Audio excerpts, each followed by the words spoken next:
sir. We are live from Philadelphia, North Platte, Philadelphia.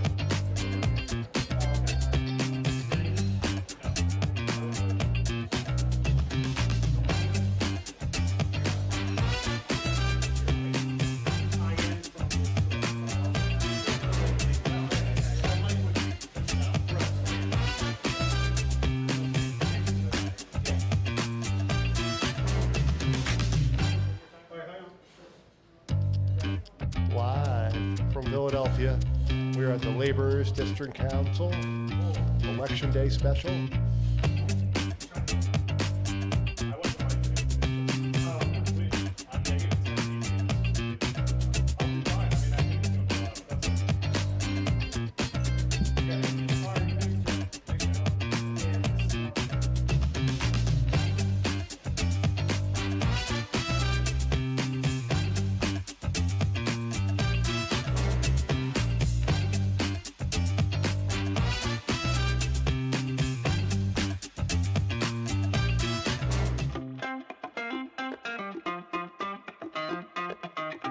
One council, one voice. This is LIUNA.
Hello, everyone. How are you? And good morning. And welcome to the One Council, One Voice podcast. My name is Tony Staten. I am here today on Election Day, primary Election Day, here at South Restaurant, located on Broad and Mount Vernon. And I'm here with Ernest Owens and Kyle Anderson. And before they get started, I just would like to say thank you all for tuning in to Lesset. Lesset is the marketing force behind the Labor District Council, the Labor District Council of Philadelphia and Vicinity. And what we do is, our goal is that we build. We build communities, partnerships, and labors. And we build that because it's important to know that we are here in terms of making sure that our laborers are trained, our partnerships with contractors are providing resources for our community that are our other partners. So we are here today, Election Day primary, and I'm excited. The weather is great, so there's no excuse. You need to get out and make sure that you vote, because your vote is your voice, and we are here again live at South. So I'm going to introduce Ernest Owens. He was always here accompanying the laborers and helping us throughout this extraordinary day. Yes, absolutely. Thank you for having me on. I'm no rookie to this. It's another May. It's another time of the year. You know, we vote twice a year over here, primaries and generals. So for those people that are wondering, you know, why this election counts, when does elections matter? Oh, it always matters. Twice a year, okay? We're here, yes, right here at South. And it is always a good time to see what's happening. I mean, especially when it's a competitive race. This year is competitive. Well, it's important. It's competitive. A lot of people want to get that third district, right? Yeah, third congressional district. Yes, third congressional district. There's 3 big candidates that are going for that seat. And wait, you said big candidates. You left one candidate out, but I know I said 3 big. I said big. I just wanted to make sure the big three. The big three. I like that. The big three. There are 4 candidates, but I think, in all honesty, we all know anything can happen. Anything can happen, but we know it's going to happen with the 3. But we think it's I think that's a safe assessment. And you know, the interesting thing about Philadelphia is that in a race like this, the primary is essentially the general. There are no Republicans running for this seat. So the individual who wins, the candidate who wins the election today is going to be the next congressperson representing the 3rd congressional district, a district that's been represented by Dwight Evans for the last several years and has been represented well. Dwight has opted not to run again, and so we're going to see for the first time in several years some new vision and a new perspective heading down to Washington D.C. It's going to be an exciting time. The next 2 years where this individual will serve, because as everyone knows, members of Congress serve 2-year terms. The next 2 years are going to be difficult. They're going to be a challenge. We have an executive branch right now that is not necessarily in alignment with the needs of our communities, and so whoever wins today is going to have to go down, and they're going to have to immediately get into the fight. And I'm excited to see who that's going to be, and excited to see how they adapt to what is a very different, very different life in Kyle DC. Is so eloquent. I just want to say, no, that's so nice, especially with the existing administration in DC. You were so kind. The chaos that going on right I'm now. A communications but person. But he did that so well. I thought it was so smooth. But, you know, because we all know the chaos, that's going in on DC. We already know, but you put that so nicely. It is chaos. Well, it is chaos. You know, listen, I think that too often we are overwhelmed and just tired and exhausted by everything that's going on, and we have to be able to put it into perspective. And I think part of the game is to just throw so much stuff at us so that we're not able to focus and be strategic. And so we get inundated, you know. And we're absolutely inundated all the time. It is every day. He It wants is- to get Greenland it's again. fatiguing. He Yeah. wants to own Greenland again. We're talking about a Cuba now. We got a war it's that's still happening right overwhelming, now. yes. Gas prices are through the roof. Yeah. Affordability, Yeah. which is a big topic of concern A with huge voters. topic, 100%. huge topic. And I have to remind people, the 3rd congressional district is one of the poorest congressional districts in the country. Right. And a lot of people have wanted to talk about different issues here and there, but at the end of the day, no matter how you feel about someone being far left, centrist, moderate, poverty Yeah, exists. exists. Mm-hmm. Right. Affordability, benefits, 100%. healthcare, jobs. Like, this is the stuff that matters. Right. And I think so many people have tried to, focus on other things that I think, while they are important, when I'm talking to voters out here in West Philly, in Northwest, Southwest, Sure. I ask people, what's the number one thing that's bothering you right now? They said the cost of living. These cost of bills are too darn high. Yes. They're worried about that. They're worried about school closings, public education. They're worried about their kids' future, housing. Like, these are the issues that really matter. And I think with a lot of voters, I'm thinking about these candidates, right? It is competitive. But I'm wondering which of the candidates they feel is going to address that issue. That's Who it. they feel like is going to be the most responsible. Because the congressional job and race is about bringing money to the district. Right. People Yes. sleep on that. Like, this is a job that's really about bringing grants and money And resources. to the district and Absolutely. resources. Yes. Absolutely. And if you're coming in there and you can't get along with anybody, I mean, you can get into fights, Right. but if the money isn't coming, the district does not care because they're like, oh, we got a fighter, but is that fighter going to make sure they can do two things at the same time? Because you can walk and chew gum at the same time. I think that's a really important point, and I want to dovetail on that because I think, to Ernest's point, the key goal is to bring resources back to the district. The other important goal and the thing that gets people elected and keeps them elected is constituent service. So people who are That's true. responsive to the needs of their constituents, people who understand what those needs are, who have a staff and the resources to address those needs. Basic things like helping seniors who are having issues getting Social Security checks, people who are having issues with getting passports. There are basic sort of service things that, or service elements that a member of Congress has got to be responsible for. And so we see the big stuff. But the things that keep these folks The day-to-day. elected is their ability to be able to serve their constituents on a day-to-day basis. If they can't answer the call, if They can't answer the call, constituent right. services, you can't answer the phone. Right. And I think some people treat elections like they're an activity, like a sport. Right. Oh, Super Bowl every 2 years, and they go about their life. But there are people that live in this congressional district that are going to really need Yes. a responsive leader. They can't be someone that's going to be too busy in D.C. fighting, too busy, in L.A. or Hollywood or whatever. They're going to need somebody that they know that whoever is there is going to answer their phone for little things. Right. Which is I say little things to me, but actually big things to them. Well, but I think that's a really good point. I had a political mentor once tell me, listen, there is no one, and they were a member of Congress, and they said there is no one in D.C. who can vote for me. The people who can vote for me, who send me right. here, That's right. are back in my district. In your So district. you can get me on CNN, you can get me on MSNBC. No shade the on those local. places because That's right. we all have friends at those Yeah, they're places. good. But at the end of the day, the people who elect our officials and keep our officials in those races are back here That's right. in our neighborhoods and communities. And you're going to hear from a lot of people today. Just about everyone in the political spectrum Everyone. comes here and is going to be here because this is the place to be on election day. But I think it's really important, and then I'm gonna shut up. I think it's really important Yeah. that we understand that regardless of the outcome, after the election, we all have to come together. And the person who wins has got to understand that they've got to serve not just the people that they think got them elected. That's right. But they've got to serve Across all the- of the They gotta be all a of the people Congress- of they the gotta be city a of congressperson Philadelphia. for all. Communities.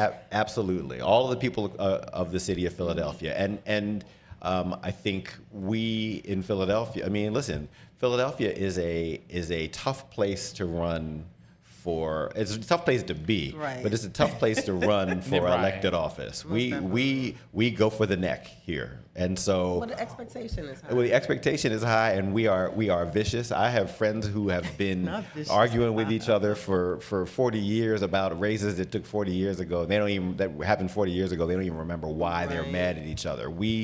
Our politics are rough and tumble, but what we have to always understand is that at the end of the day, to Ernest's earlier point, this is not a game. There are people whose lives and Depends whose on it. livelihood are based upon and dependent upon someone's ability to serve. So after we all got to bring this I think it's boots on together. the ground, though. Oh, absolutely. Sure. Definitely Yeah, boots on the totally. ground. Whoever's the winner, they have to do something different. They can't keep showing up the same because No. that's the frustration with people too. With everything that's going on between gases, economy, and groceries, just Right. everything, they need a hands-on, boots on the ground, door knocking even after the election because the person who wins is in. Yes. Right. To still be present, to be in the communities and say I'm still here and not go into office. Right. Or when you're in Harrisburg, they really have to have a team, again, like you said, they have Right. to have a good team that have boots on the ground, making sure that things are getting done. What I will say, and what I add to this, is that unless a candidate, which I don't think is going to happen,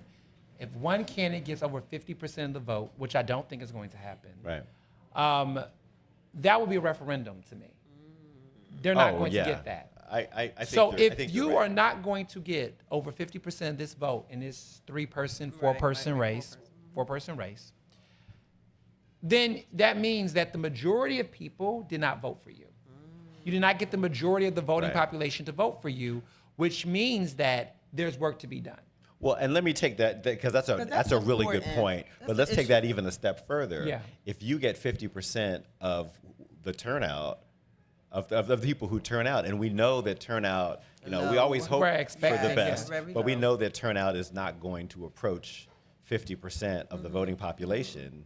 You don't even have the majority Of the majority. of the majority. Exactly. So building consensus, to your point, establishing a mandate has got to be a priority, and you do that by showing that you're here to serve all of the residents of the 3rd congressional district. So I think that's a really Absolutely. good point about Yeah, that 50% no, I think- piece. And I agree with you. I don't. Right, and I think today, it's going to be about boots on the ground. It's got to be over the status quo politics that we have seen. Right. But across the board. And I think even within people's groups, each one of these candidates have their own, I would say, status quo ways in which they engage Sure. voters. Right. And I would like to see a difference in approach from those candidates. Each of them, each three of them. I mean, specifically 2 that's already been elected, but I would say that the 3 major candidates in the race, if any of them, one of the 3 win, which one of the 3 will win Right. out of the big 3, the way in which they campaigned, all 3 of them need to do a better job next time. All 3. There is some critiques for each 3 of them that I think they need to do to just be better, and even getting better at their own base. Right. At their own important. base. That's Like, important. look, everybody, you can't fit for everybody. Everybody's different, right? There are some people that's just not going to vote for you. There's some people I tell people all the time, when I think about them, I'm like, most voters' mind was made up maybe a couple weeks ago. Right, that's true. I don't really think anyone is, maybe a few, but everybody I talk to, they're like, can this election hurry up? I'm so happy today's today. I've been ready for this. People want to see the end result. Once Yeah, this is done, like I'm you over said, it. They want to Like, know what's going to happen. Today's the moving day. forward. Yes. Because there's been a lot of trash talking. This has been, in my over 10 years of covering Philly politics, this might have been the most annoying single race I've ever covered thus far. Why do you say that? Annoying because of supporters. I think we're in a different, it's the You say supporters. supporters. It's the Yeah. supporters. The candidates are candidates. Each of the Right. 3 of them, I don't think they're any different. Now, there have been some races where the candidates were annoying. Right. This is not that race. Maybe the mayor's race 2023, I don't know. That race with the candidates, That was a lot. it was a lot going on then. I think the candidates were doing the most then. This time around, the candidates are the candidates. They're doing what they're doing. But I feel like the supporters, The base are the really- base of supporters for each of them, Right. everybody was lying. Everybody was lying. I mean, the supporters. Like, everybody was lying. I was like, regardless of how I feel about either of the candidates, I was like, that's just not true. And I'm not even necessarily excited about that person. Right. Right. But people was like, I'm seeing it through a journalistic lens of being like, Okay. that's just not true. Right, 'cause you've done the research. I've You've done the done the work. research. And Exactly, even, and it was exactly. just so frustrating, the level of misinformation on everybody's end. I'm like, this is just mudslinging. Yeah. I don't care what moral high ground any of these individual candidates think they have. Sure. Their supporters and their pursuit, to me, it was about the way people did things. It wasn't so much about what people did, it's the way they did it. It was a lot, it got really personal. It did get very. It got personal. really personal On a this lot of time. levels. I was like, do you know that on May 20th, we all got to see each other, right? We all got to come together. We all got to... Aftermath. You would have thought that this was a Democrat versus Republican race. Yeah, there were some. The places way where that you people saw were coming that. up, you would have thought this was like... Because I grew up in Texas, so I've been in Philly for 16 years. Right. But I was born in Chicago, but I grew up in Houston. And the way races are there, the stuff that we're arguing about here, I said it last night on social. I said that Philly is so privileged that they get to choose which type of Democrat they want. That's true. When there are people in southern states that are literally fighting to get the right to vote, to even pick a Democrat. In some states, they'll take any three of these people. Mm-hmm. Like, to them, Ayla Stanford would be a great option. Right. Rab would be an awesome option. Street would be a terrific option. All of them would be viable in any other state. If you put a Dr. Ayla Stanford in Ohio, people will be like running, like ready to. If you put Sharif Street in Philly or anywhere, you put him in, Florida, it would be a different conversation. Right. And so I even tell some people that the Democrats that you all go up for in other areas, the way that people fight here in Philly, they wouldn't even have a chance. Yeah. Sure. That's a good point. That's a good point. I think about that. Like, I think about the way people talk about Jasmine Crockett. I'm like, could Philly handle a Jasmine Crockett? Because some of these people, the way that I see certain progressives and leftists get excited about Jasmine Crockett in Texas, when I look at her policies, they would consider her a centrist moderate in Philly. Wow. And would tear her apart. So I almost want to say that maybe some of these Democrats are just running in the wrong cities. That's a good Interesting point. Yeah. Well, I like that. And on that note, I think that we got it. Yeah, we're going to take a little break. Yeah, totally. But that was a good. Think about that. Good start. I mean, that's something to think about, though. You're absolutely right. So yeah. I've lived in different parts of the country. Right. And I have friends, and we talk all the time. I have friends in Houston working elections, lawyers, and they're fighting to get people to the polls. They're like, what are y'all doing over there? Right. Like, what are y'all fighting about? Like, y'all ain't even got to worry about November in this district. But you all are about to ruin relationships over a race that's... Yeah, it's the fight. We gotta, we just... My parting words to people that I was telling people was just like, chill. Because here's the thing, you win some, you lose some. Look, we were all waiting for like this. And he's Chill. like, chill. Okay. Because you win some, you lose. You win some, you lose some. Right. And what's even more interesting is that everybody has to come back and figure out another election cycle. Yeah. Whoever wins or loses this time around, we got 2027 next door. You might get some people in city council. You might get your person in the at-large seat. You might get a district seat. Right. Relax. And let's not even talk about 2028 when we all have got to be on the same page. Everybody should be focused on our democracy, hoping that everyone has access to vote, that they have the rights they need. So this is priorities. I see my brother outside. He's out there. Priorities. Right. Okay, well, with that So we're being gonna take a said, break? yeah, we're going to take a nice quick break. Turn this break. over to, and thanks for tuning in. Don't go too far because we'll be right back with more Election Day with One Council, One Voice. Totally.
Hey, welcome back. It's your brother, Issa Shaheed, Government Relations, Political Director for Labor's District Council of Philadelphia. We're here at the One Council, One Voice live podcast, and I've brought some of my friends. This is the next generation of elected officials here in Philadelphia. I just want to introduce them and let them introduce themselves, really. Let's start down here with Andre Carroll. Yep, I'm Andre D. Carroll. I represent the 201st Legislative District, which encompasses neighborhoods Germantown, Logan, and West Oakland. I'm Anthony Phillips, and I am the servant of the 9th District and Philadelphia City Council, representing Northwest Philadelphia, Lower Northeast, and a little bit of Upper North Philadelphia as well. And hi, everybody. I'm State Representative Anthony Bellman. I represent Olney, Longcrest, Lawndale, and Oxford Circle. That's the 203rd Legislative District. Okay, so here we go. We got state reps and we have city council members here on the same panel. And I just wanted to get these young men up here and talk to you about some of the great things that they've been doing in their district. I've watched these young men come through the door wanting to pursue the political arm and understand what's going on politically through the city, throughout the state. And I'm just here happy to see them move through the doors. Some of them are in their second election. We just got finished eating. We had some good food down here. Yeah, we're live from South. So the fried fish is great. The macaroni and cheese is doing its thing. And I want these guys to get back over there and, have a good time. But I really wanted to introduce these elected officials to our membership, because that's what this really is about. We have a membership of union men and women that, put us in these positions to make these types of relationships. Mm-hmm. And I'm proud of these relationships here, because these are elected officials that represent us and they understand our needs. So if we could start down with Andre, talk about some of the things that you've witnessed in your first term, going up to Harrisburg and meeting the Philadelphia delegation. Talk about the Philadelphia delegation. Yeah, absolutely. First, when we talk about the Philadelphia delegation, first I want to shout out the delegation chairwoman, Morgan Cephas, who is the rep from West Philadelphia. She's amazing. She's been able to lead our delegation and lead the fight around things for investment into public transit, public education, and also making sure that we're making investments for healthcare. We recognize that the state of Pennsylvania, the Commonwealth, is dealing with a lot of financial gaps because of what's happening in D.C. But it's the states that have to step up in this moment to fill that gap, and that's what me and my colleagues has been able to do this last 2 years I've been in office. Let's stick to the state. Hi, everybody. Yeah, I'm the Philadelphia delegation. I'm honored to serve as the secretary for the delegation. And I will say it's a very eclectic group of people. And it's hard, I'm sure, for our chairwoman to kind of keep us all together, but she does it so easily. I mean, in Philadelphia, you have to realize, too, that you have people who are in very liberal districts and are very conservative districts. And we all have to go to Harrisburg to represent our areas. But for the conversation around labor, I think we've all been very much a concerted effort, making sure that we're taking care of our brothers and sisters in labor, and making sure that we're advocating for labor out in Harrisburg as well. All right, here's the speedball. We got Councilman Phillips here, and he's the co-chair for the education in Philadelphia. So give us a quick update on what's going on in the education world here in Philadelphia. For one, I think it's great to be here, Representative Carroll, Representative Bellman, because one of the things that I think that a newer generation of individuals are coming in with is the mindset is that we want to be able to listen to people, we want to be transparent, we want to find ways to execute and get things done. And right now, the Education Committee, I'm the vice chair, it was the chair is Isaiah Thomas. The chair Thomas has been really leading this initiative to make sure that the school board is very transparent with making sure individuals understand the importance of what's about to happen with our schools, and also letting people understand the importance of what all that's going on. What does modernization mean? What does it mean in terms of you're going to rebuild an entire school? When? All of the details. And I think the problem is that there hasn't been a lot of communication. And I think that, between myself, Rep. Bellman, and Rep. Carroll, we really demand transparency. We demand for people to get results at a decent time. And, a lot of times it's not really about just being honored to be an elected official is about, doing the work and finding a way to get that done and understand that we're truly public servants. So the school district has work to do, and so we're just going to keep pushing them. Absolutely. And for us, members, we also represent the Philadelphia building trades here in Philadelphia, and building and getting these schools up to snuff is a big priority for our council here, laborers as well. But definitely one of those things that is on the top of our list is getting our schools to a level where they're safe and they're vibrant, because our youth need places to go. We talk about having those vocational programs where people are learning trades in high school, and these are some of the programs that we look to see in the future. So I just want to go ahead and commend Council Member Phillips for his hard work that he's been doing when it comes to advocating for the people. It's been a rough journey, and you have to have some real discretion, and the scales of this is a real world thing where people are in love with their high schools. People are in love with buildings, and it's a real touchy situation. So you have to, what's that word? Emotional intelligence. Yeah. You got to apply some emotional intelligence in these situations and really be able to deal with each situation with enough empathy for your members and get the job done effectively. So I want to go ahead and commend you. You've worked hard on doing that. So it's a lot of stuff that's going on here. You're running for your second term here? Yeah, going in my second term. Yep. How does that feel, man? I remember we was just hanging out like, Issa, I'm not trying to run for office, man. Yeah.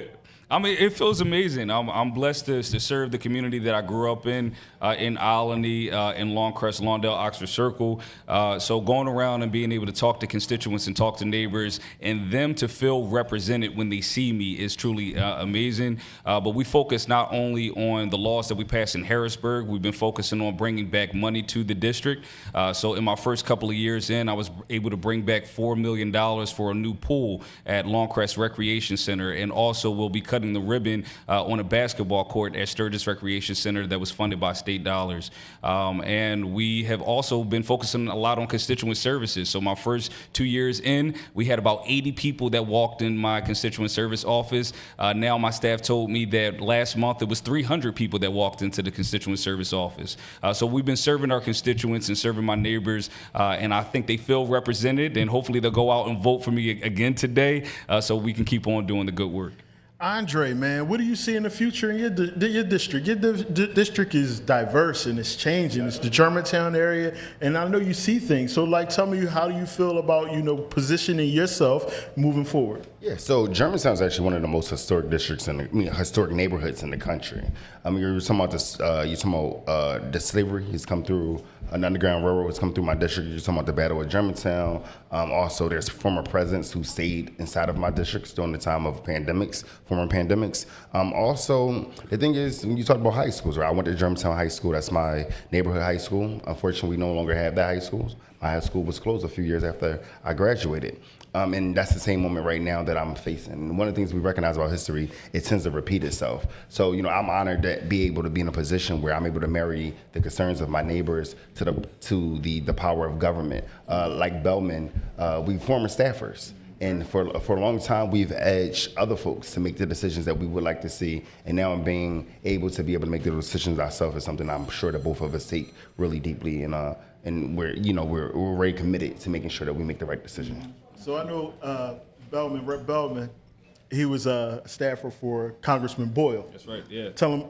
Yeah, so I've had the opportunity to be the staffer in the city controller's office underneath both Controller Bukovitz and Controller Reinhardt. I also worked underneath a state senator, Anthony Hardy Williams, and I've also worked on various campaigns, including Councilman Isaiah Simons and Councilmember Kendra Brooks and Nicholas O'Rourke. There you go. I just wanted to give you opportunity to go ahead. Shout out my people, right? There you go. That's what it's about. Sometimes, we talk about that history and that legacy. We come from great people that came before us, and learning that institutional knowledge of what's going on in our districts, in our neighborhoods. You just said, I graduated from Germantown High School, so it's like a funeral, janaza when a school like that shut down. So it's like a difficult thing. Keeping it on the topic of history and legacy, Councilmember Phillips, you have some trailblazers ahead of you. And, they trusted you. They believed in you to pass the baton to you. So let's talk about Marion Taskell. Yeah. Let's talk about now Mayor Sherrell Parker. Yeah. And now you in the seat. How does that feel, man? Well, it feels like you have a foundation that you're supposed to, keep a legacy and keep finding ways to improve upon that legacy. As you mentioned, John White Jr. was our first council person, and then it was Marion Taskell, then it was Sherrell Parker. And one of the things that we all have in common is that, finding ways to execute for our neighborhoods is incredibly important because our neighborhoods demand that. And so what I've been trying to do is just keep the foundation of quality of life issues that we've always focused on, but then try to figure out how do we bring, new levels of even more excellence to our community, because each generation is supposed to get better than the next. And so it's good to have that foundation because they did a trailblazing job, but it made it easier for me to be able to walk in and be able to do what I need to do to keep the energy going. Now watch this. This is your invitation right now. Congressional Black Caucus, we do it every year. Every year we down DC. I want you guys to come down and enjoy a good time. We have a LIUNA sponsored event.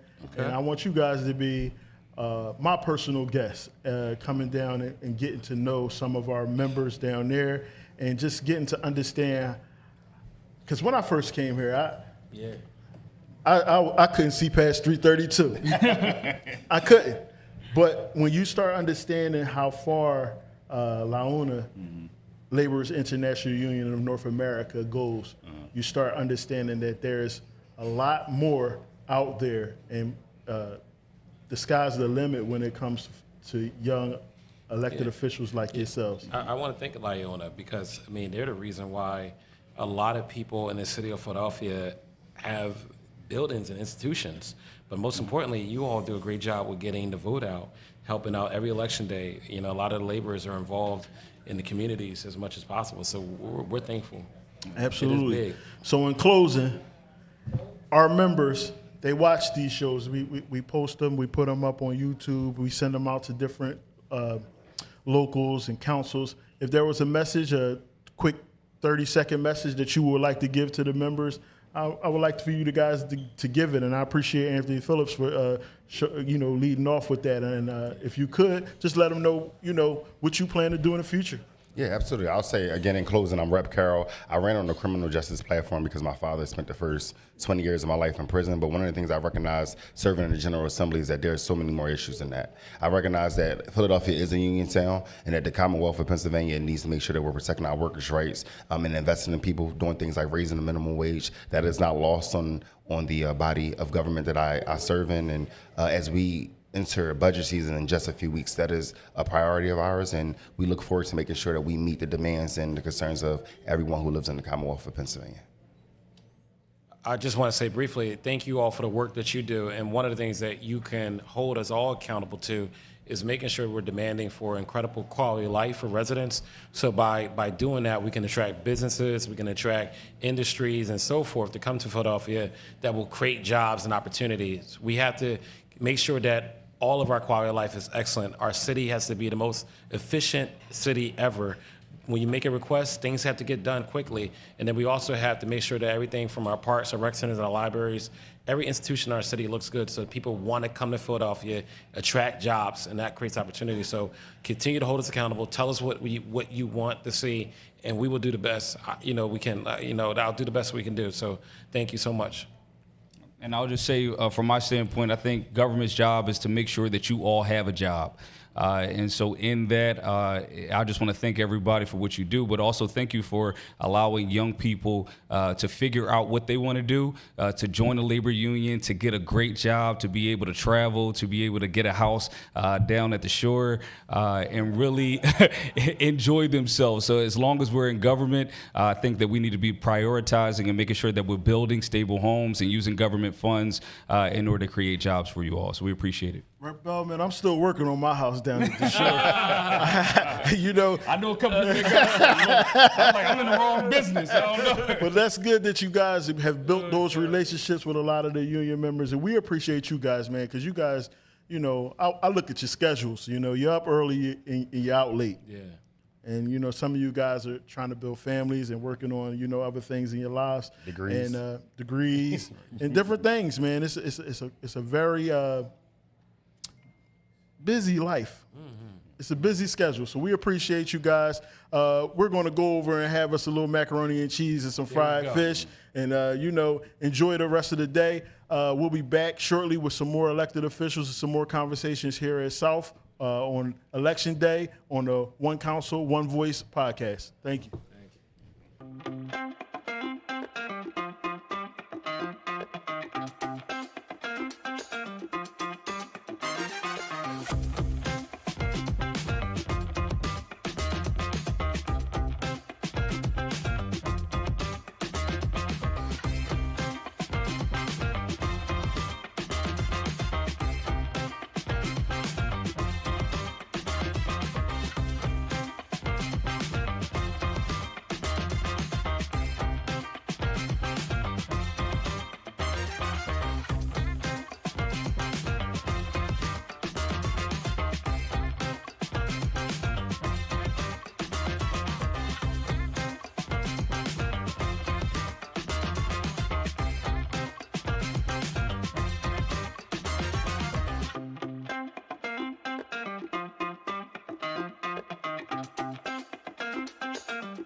We're back here at South on Election Day with the One Council, One Voice podcast, and I have my special guest, Representative Regina Young of Southwest Philadelphia. Real quick, just introduce yourself, let them know who you are. This is our membership we talking to. Sure. So thank you for the opportunity to come and say anything. I am Regina Young. I represent the 185th Legislative District, which covers Southwest, South Philly, and parts of Delaware County, which includes Tennecomm and Colwyn. So that's the district that I cover. But what's beautiful about this particular platform, as I was sharing with Issa, is that it's about people, and it's the people that moves the power. And so being in this legislative space, being able to connect with the people, that's what we're really supposed to do. So any opportunity that I can share the ability to connect and have access and to grow and invest in community, that's what I'm here for. So thank you. Right. And she has a very unique district. It covers parts of Delaware County, also parts of Philadelphia County, Tennecomm. That's where John Hines National Refuge for Wildlife. That's a big place. America's first wildlife refuge. Yes. In Philly and Delaware County, though. So she's out there. Borders. She's out there saving lives and animal lives. She's a double pronged there. Okay. So also she's my travel partner in places like NBCLS. If you could give a quick description of NBCLS, what would you say about NBCLS? So sure. First, I will start by saying NBCSL, which is NBCSL, National Black Caucus of State Legislators. And what basically that is simply a group of legislators who identify as Black, get together and focus on what we call the Black National Agenda. Each state has its pockets of Black and brown communities, and oftentimes they're the most disenfranchised. And so at NBCSL, we discuss ways that we can have one broad paintbrush to address the ills that plague Black and brown communities. This year is their 50th year, and they will hold their conference in Philadelphia, and I am the chair of that conference this year. Absolutely, and she's been representing very well. These are places that we all, come together and we figure out the issues that we need to deal with. As a union member, I bring the issues to our round table. We have a laborers round table, and I'm the political director there. And we bring these issues on a national level about the things that are concerning our membership and how we can better serve it. Yeah. So back to Philadelphia, you have a election today. You're on the ballot. Tell us a little about what's going on in your district. So in Philadelphia and Delaware County, I am on the ballot. And here's the deal. The goal is to get people motivated to exercise their voice. I think as an incumbent, people are used to saying, I belong in a certain space, or I should be reelected. Of course, we all think we should be reelected, but I honestly believe, and I have an opponent this year, which makes it interesting. I think we are public servants, and democracy requires people to go after what they believe they want to see. So their job is to definitely come for what they want to see. My job is to defend it. So if you're doing the work and stay ready, you don't have to get ready. So I feel pretty confident. Absolutely. I had a panel of young Black men up here. Now I have Regina Young, sitting here next to me. So it's one of those things that, we have to really continue to keep our teams together, our groups of people that we support together, and keep moving forward. It's some things that she also is a part of the Philadelphia delegation, correct? Correct. Up in Harrisburg. So what are some of the initiatives that you guys are working on in the state level? So what I like to say, and it's not necessarily a popular answer, but the state covers everything. So everything that impacts every possible individual in this Commonwealth, we have to impact. And so I'm grateful to work alongside my colleagues in the Philadelphia delegation and the Southeast delegations, because we're all serving people regardless of where they live. And so whatever the overall arching issue that plagues certain communities, that's what we all fight for in a collective way. But my specific legislation and movement in this work is around classrooms to career. So anything that encompasses the classroom experience from education all up to career, which is workforce. And so we focus on that. Well, right on cue, as we start talking about that Philadelphia delegation, I get a wink from the Speaker of the House. He's just walked into the building. So we definitely want to congratulate a lot of the Philadelphia elected officials that have made it to Harrisburg and represent their districts. Philadelphia is a city of communities and neighborhoods, and like all of them have to be represented and reflecting of, their leadership. So I want to thank you, Regina, for spending some time with us. We're here at the lovely South on Broad Street on Election Day. We got a lot of races to get done, and I know you got a whole area to get out to and get the vote out. If you're out there and you live in her district, please take this time to get out and vote. Regina is definitely somebody, Rep. Regina is somebody that we definitely want to continue to support, and look her up, find out some of the initiatives that she's working on, and support her. Any closing words that you would like to say before we? Yeah, so I will also say it's not lost on me that it is Election Day and it is important for people to exercise their vote, but it's also very, very hot. So I want people to make sure that they maintain hydration, make sure that your mental health is where it needs to be. This is not an easy time for several people for several reasons, and mental health still matters. And as an elected covering the people, we need to make sure that we focus and prioritize humanity. So that's what we're supposed to focus on all the time, just as individuals. And so if we're not investing in people, then our titles are not really as effective. So whoever you are, wherever you represent, whatever your role, just focus on the people and being kind to each other. There you go. You heard it from the holistic Regina Young. She's going to make sure the animals good, the constituents in the neighborhood drinking their water, and everybody's hydrated. We're all here, and we're going to enjoy this election day, and I appreciate you guys. We'll be back shortly. Thank you. Thank you.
We're back, we're back, we're back. It's your brother, Issa Shaheed, Director of Government Affairs for Labor's District Council. We're here with some very, very important people in the community. You know, we have some very important topics to deal with when it comes to voter participation. How do we keep people engaged? We went from, in the Philadelphia area, 17% to increasing 35% of voter participation in the last election cycle. And we want to keep it there. And the way that we do it is, of course, by educating people and also reaching out to those groups of people from, say, churches, mosques, all of those groups that have memberships and bases. So today we invited a few people up to just talk about how we can roll that out into our communities and how we can educate more in the mosque, in the church, and also through the places that we sit. So to my right, we have Judge Lori Dumas, and further down, Pastor Waller, okay? If you could quickly roll into what do you think some of the things that we could do to improve voter participation, how we can get the vote out a little bit better in Philadelphia. We'll start with you, Judge Loomis. Thank you, Issa. I appreciate it. So we all know that it is very important for us to vote. I mean, that's as primary as you can get. Getting people to understand the importance of that is what the hurdle really is. And I know from a court's perspective, so being elected, you know, judges are elected here in Pennsylvania. And so it is important that we try the best that we can in various ways to get people to understand that their voice really matters, because most people don't know judges until they have to stand in front of one. And so what we do is we encourage all the judges all around the state to get involved in the process, even though we can't be political, right? So we're not acting as Democrats, we're not acting as Republicans. We are acting as public servants to ensure that people really understand how powerful their voice is. So we go out into the communities and we talk to anyone who will allow us to come in and just provide an educational perspective about why the vote is important, and encouraging people to get involved in the process.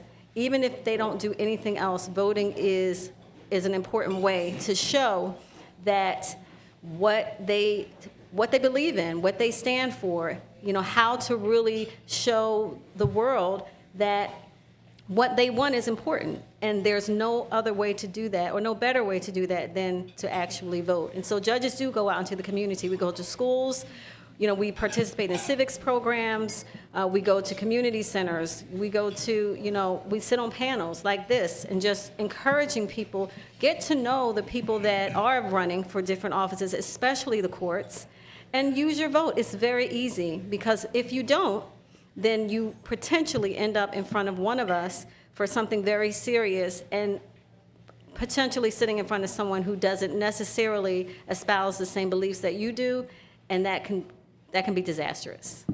Absolutely. And Pastor Waller, with a congregation like yours, large numbers, you can let us know how many people attend that mega church up there. I mean, I used to go up there for football and just see how many kids, lives you touch just by, football, and the congregation of families that you speak to. Tell me, how do you shepherd those many people to get to the polls? Well, and thank you for that, and thank you for allowing us to be a part of the conversation. We try to talk about this in three ways. It's about our religion, it's our responsibility, but also we talk about the reality.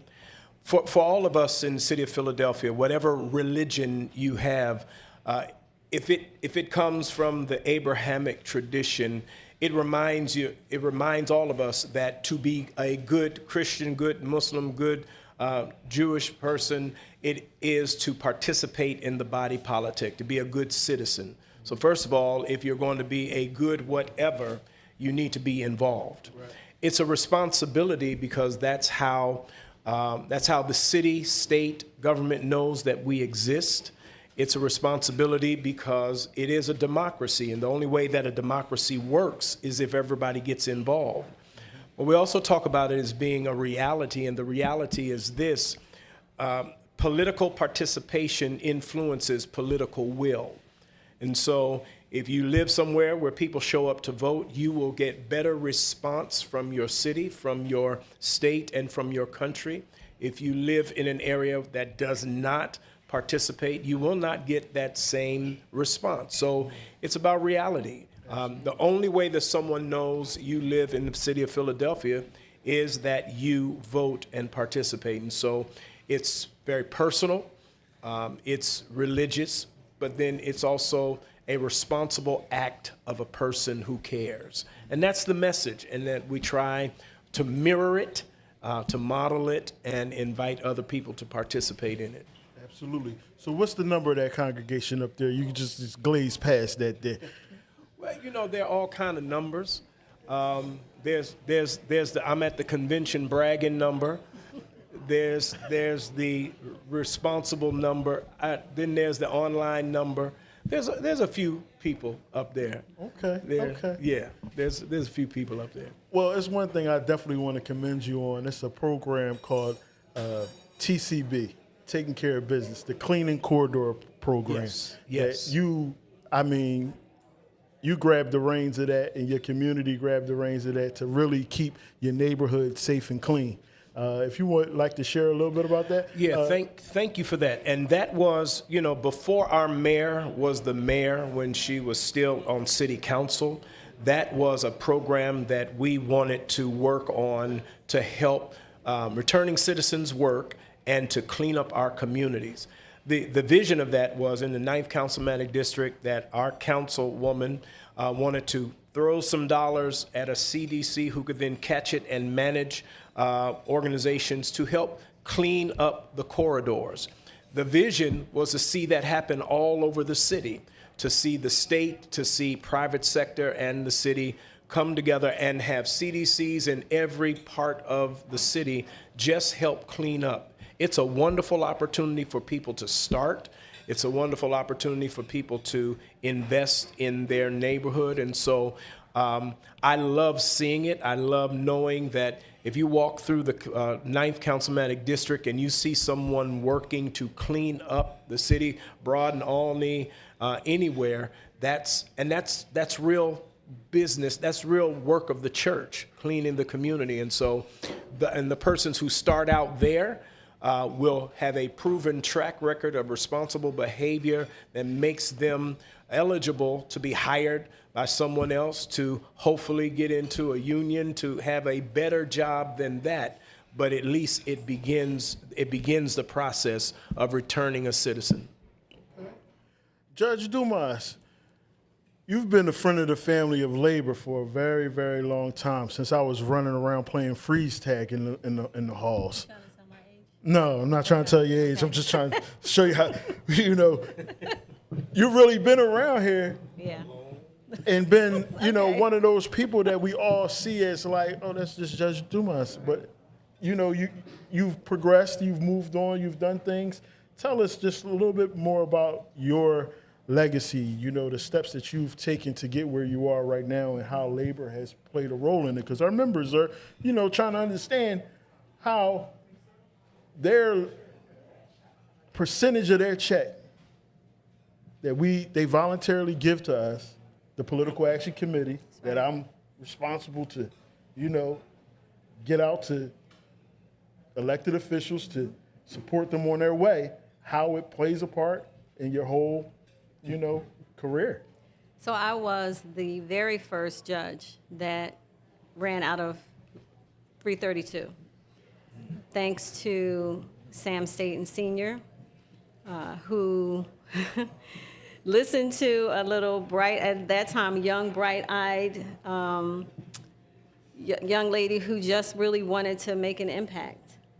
They had never run a judge before, but I had worked with his brother, Tony Lewis, and he vouched for me. When I said that I wanted to be a judge, he said, okay, we're going to do it. And he stuck with me along with the entire local who got behind me. And at 33 years old, I was able to get on the bench. And I've never looked back. And each time, every retention, because I sat on the trial court for 19 and a half years. And every 10 years, you run for retention. So every retention election, including this 5 years ago, my run statewide for the appellate court upon which I now sit, it's all labor, And I never forgot that when no one else was there, labor was there. And so every person, every member that gave $1 through their dues, every member who hung up a poster, because when I ran, we could still poster. So we postered this entire city, which is how a lot of people know Judge Dumas really were from the posters. From every fundraiser, every motorcade, every door that we knocked on with labor and labor's assistance, every effort that they put out is the reason why that I'm here. And so, without labor, I would not be sitting here today. I hope you take this as a compliment. I was at a union meeting a couple weeks ago, and a guy said, oh, I still got a picture of Judge Dumas when she ran for office in my house. So those posters, they really, really are like timestamps. And, for members to have had them, what year was it when you ran?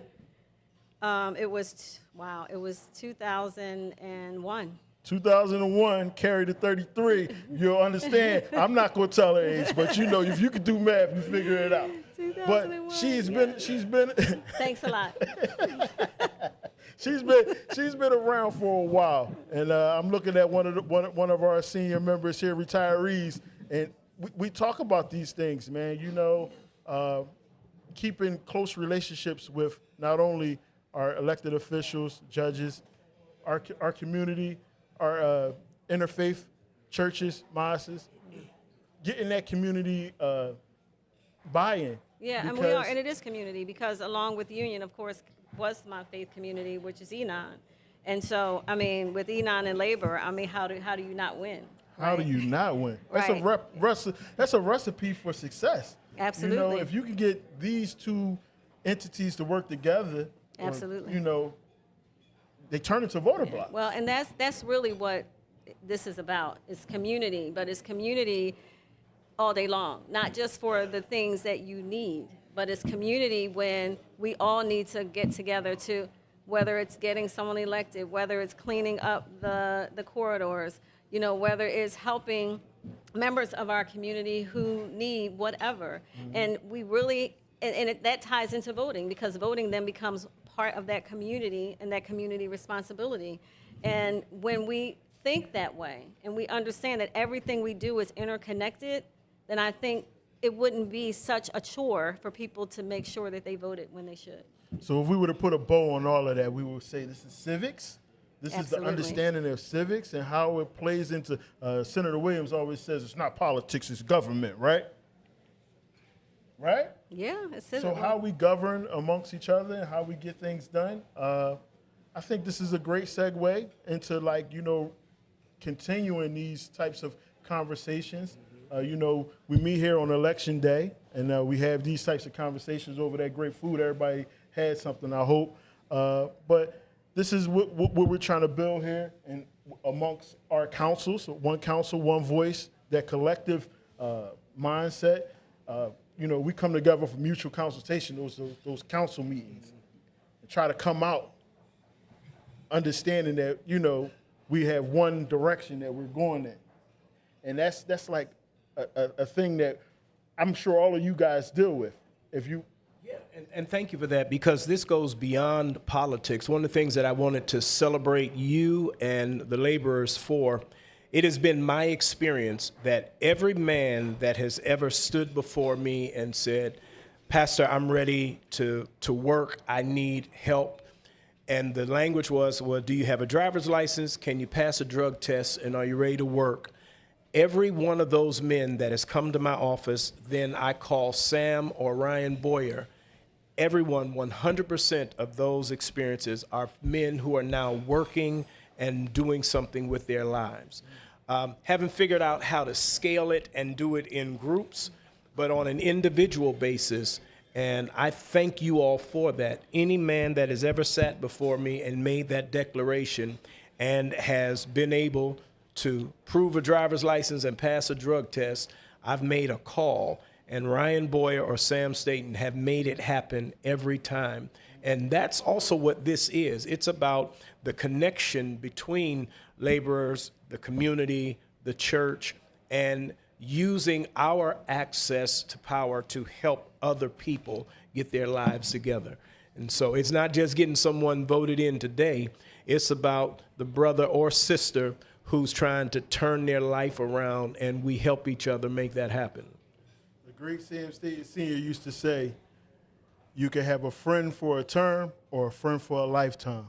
And I take that and I try to continue to build on that. And Judge Lori Dumas is a clear example of a friend for a lifetime, not just a term. So we're going to go ahead and move on to the next segment, and I really appreciate you guys sitting and listening. This was more heartfelt and one of those community conversations that we all just need to hear and have once in a while. So we're here live at South on Broad Street, One Council, One Voice live podcast, and we'll be back soon.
right. We're back. What's up? What's up? What's up? It's Issa Shaheed, political director for Philadelphia Labor's District Council. And I'm going to call this segment right here Money, Power, Respect. Because we got it right here on this stage here. We got a mixture of money, power, and respect. And I mean, you know, y'all can pick whichever one y'all want to speak on, but it's a lot of respect here on this panel right here. West Philly, Southwest. These are my neighbors, man. I watched up seeing these guys do amazing things, man. You know, we have a good history together. Walk by Issa's house every day. Oh, man. There she go. With my brother's little dog. Little Coco was trying to get you last night, Tony. I said, come on now, Coco. You've been to the bathroom. Not on this yard. Not on my yard. Not on this not yard. On my yard. No, we were on Tony's yard. I said, come on, Coco. Now, you've gone a few times today. Don't do it right here. They have a Ring camera. So we're going to start down here with a brief introduction for our members, because this gets televised internationally. It's just not a local show anymore, you know. So we'll start down here with our speaker. I'm State Rep Joanna McClinton. I'm the Pennsylvania House Speaker. I serve my neighbors in Darby, Yeadon, Delaware County, West and Southwest Philly, the Cobbs Creek section of Philly. Cobbs Creek. And then we're going to go ahead to the, Oh, stop, man. State Senator Vincent Hughes. I serve my constituents, all 255,000 of them, in West Philadelphia, North Philadelphia, East Falls, Roxborough, Manayunk, the great state of Roxborough, I'm sorry, all right, and portions of Montgomery County, Conshohocken, and White Marsh. I feel like we need like a DJ right now with some like, boo, boo, boo, boo, all that type stuff when I had these guys over here. And Senator Williams, my neighbor, like, you know. I am. State Senator Anthony Hardy Williams, 8th Senatorial District, parts of West, Southwest, University of Pennsylvania, parts of South Philadelphia, and 8 boroughs in Delaware County. A number of neighborhoods that many people know who are from Philadelphia, but I won't name them because this is an international show. Well, that's all right. They'll get to know it anyway. We live literally, like, we're joking about this, but We all on the Joe same and I little live block. like 7 blocks apart. 7? It's closer than that. Right. And I'm also You live- don't come over, but Issa will give you. Anthony not invited? No, I'm not coming out that late. So Well, we got a lot of great things going on in that neighborhood right there. So let's talk about some of the great things that you guys have worked on. We got a new library. We got a new rec center. We got some cleaner streets. Crime is down. That's right. Let's talk about it. we got speed bumps. We got speed bumps. We Slow down fought when you really come hard when you on come past Cobbs my Creek. house. Slow down. Got kids out there. So let's talk about how these things get done in our community, because I mean, you know, we start with an idea. I was one of those guys that just had an idea in the meeting. Hey, look, we need to do this. And then it was guys like Senator Williams that say, hold on, young man, come here for a second. It take a little bit more than just an idea to get stuff done. So once that idea comes. I think, and I'm glad you raised it like that. I was thinking about that coming over here. As we all know, in our respective communities, there's a lot of gas infrastructure work going on. And a lot of the streets are being torn up, and a lot of lines being replaced and all of that. This is old infrastructure, and it needs to be replaced. It is a pain in the you-know-what, okay? But it needs to be replaced. That costs money, and that just doesn't happen automatically. There's a story. There's an art to this. There's people in positions of responsibility who advocate for that stuff to make sure that those resources come to our community to get that work done. So it's a story, it's an art, it's a story that needs to be told. And if you're not participating in who's making those decisions about who's electing you to make those decisions, then you're abdicating that responsibility to someone else. And their community gets taken care of, ours don't. These individuals right here that I'm blessed to serve with, Senator Anthony Williams, Speaker Joanna McClinton, they have advocated for that kind of stuff to get done. And it's evidence. But if you don't vote for them, it's not going to happen. That's the whole story that needs to be told. It's definitely not an automatic. You know, you mentioned speed bumps, Issa. So for those of you who take 63rd Street or Cobbs Creek Parkway, and it's in Senator Hughes' district too, but Senator Williams and I, and I'll be very clear, he had all the choice words with PennDOT. You know, I just said, thanks for coming out. We appreciate you for being here. But he made it clear, like, look, our neighbors use that park that we spent millions of state dollars to revitalize, right? People come from other hoods to come to our neighborhood for our beautiful park right on Cobb Street Parkway at Catherine Street. But the truth of the matter is we lost a neighbor right there at that intersection because it wasn't enough speed or safety devices to slow people down. And for whatever reason, everybody's in a rush all the time driving. So it took meetings. It was during the pandemic. We had Zoom meetings. We had meetings in person at Motivation High School. And then we got the state agencies involved. Like, you can't just send a letter. You have to stay on them. So I appreciate my brother making sure that the secretary of PennDOT knew, like, no, this is a priority. You can't just say Broad Street. Don't forget people right here that we serve and represent, and we've got to respond to their needs. All right, so I want folks to understand the context, because you said something really important. People will come to you and say, I got an idea. Let's start with the basics. Is it federal, state, or local?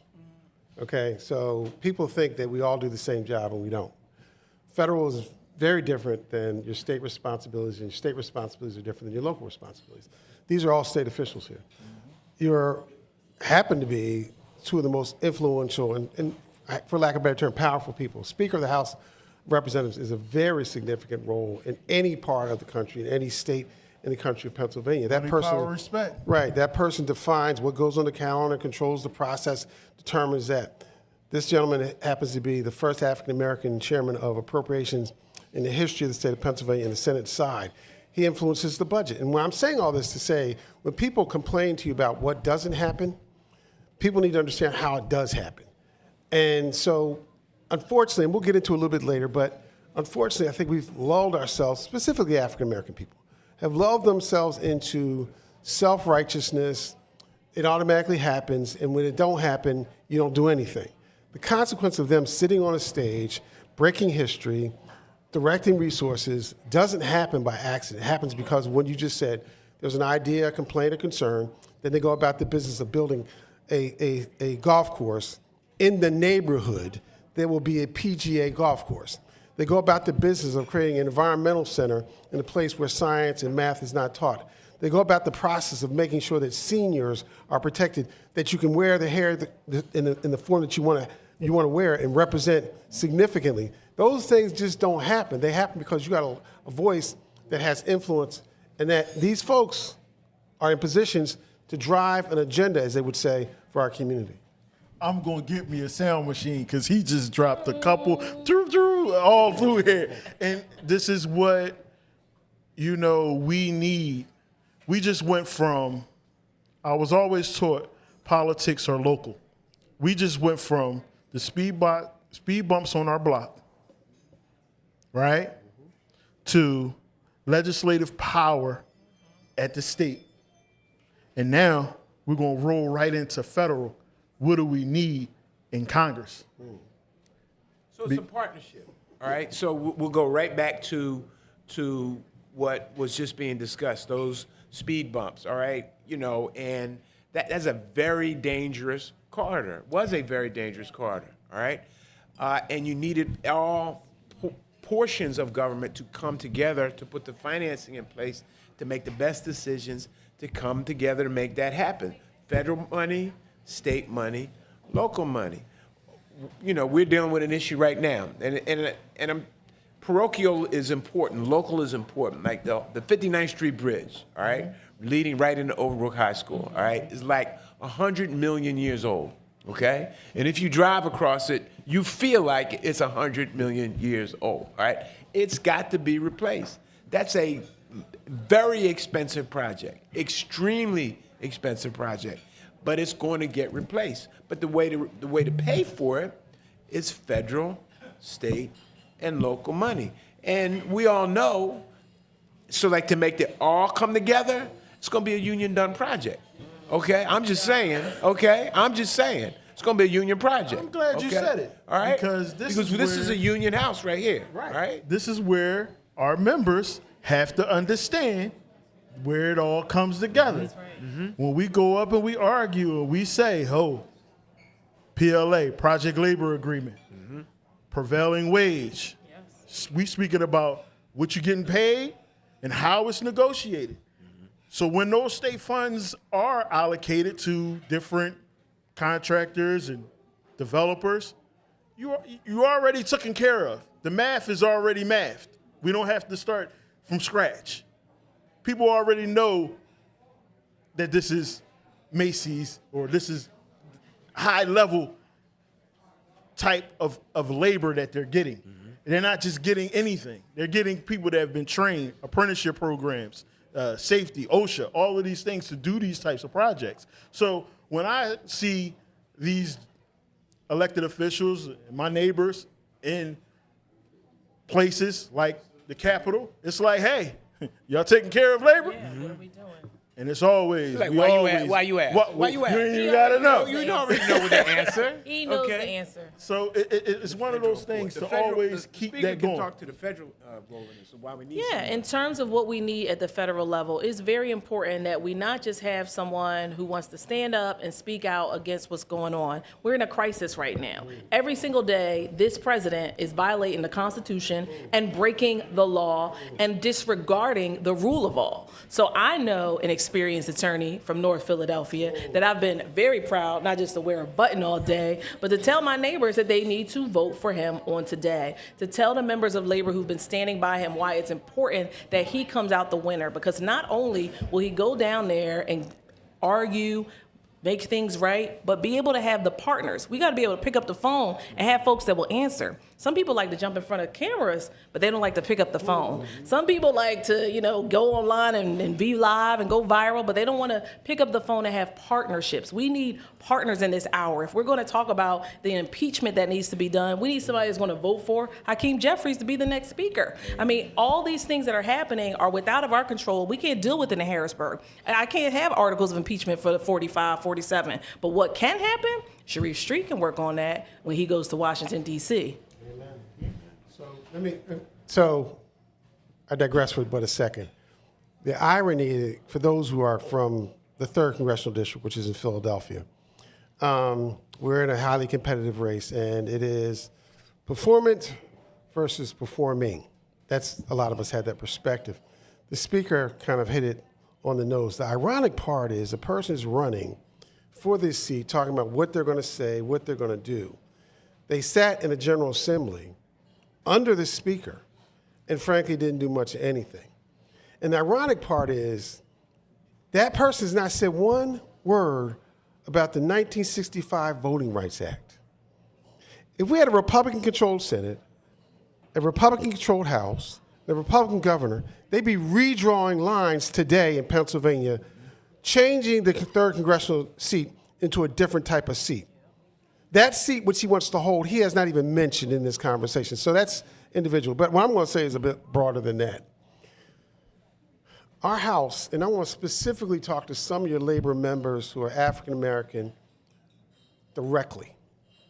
If they're sitting home today, at this moment, then they don't understand really what is happening in America. This is not anymore, and it bothers me. I'm sitting in places, people just walking around like it's every day. This is, with all due respect, what happened in Europe. And we need to acknowledge that we've been over here for 4+ years, right? We've only had 61 years where we've been acknowledged as free citizens with the right to vote. 61, we are babies in this country relative to our rights to operate. And we're talking about not voting now, as if it doesn't mean anything.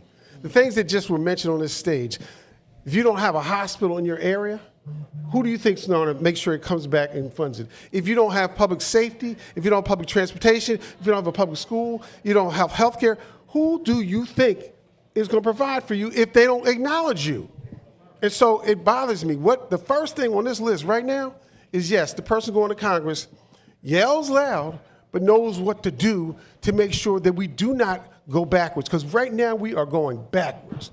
And our community, with all due respect, is waiting for somebody to knock on the door and say, you don't belong here anymore. That's how close it is to what's going to happen. But people, I think, are so comfortable and seduced in the fact that 61 years, so rapidly, we ended up with a black president, everything's cool. Well, it's not. It ain't. And it hasn't been even when you had a black president. The reality is the fight goes on, the struggle continues, and all the things that you had to lay out. Having a woman who is black Speaker of the House is beyond imaginable. Beyond imaginable. But because she's smart, she's a lawyer, she's intelligent, she's a person of faith, she works hard, and her people respect her, she got to that point. Vincent Hughes, the first historic history person make. These things just don't happen. They happen because people are engaged. They pushed us. They support us. Foundation, but that foundation is crumbling right now. So people got to show up to hell today as if it were literally somebody knocking at their door. Got to get out and vote. You got to get out and vote. So let's stay on this Congress topic. When we talk about the race that's going on right now, how do we propel Senator Street? How do we give him that? How do we get our clusters of people to get behind him and go? I think telling Sharif Street's story, and obviously we only have a few hours left for the polls to be open, but condensing that story of one of service. His whole life has been of service. He had the chance to, as an attorney, go to the big fancy law firm. He opted out. He has been an advocate. He's a street. So you know he's going to make noise. Just by definition, he's going to make noise. He's going to raise hell.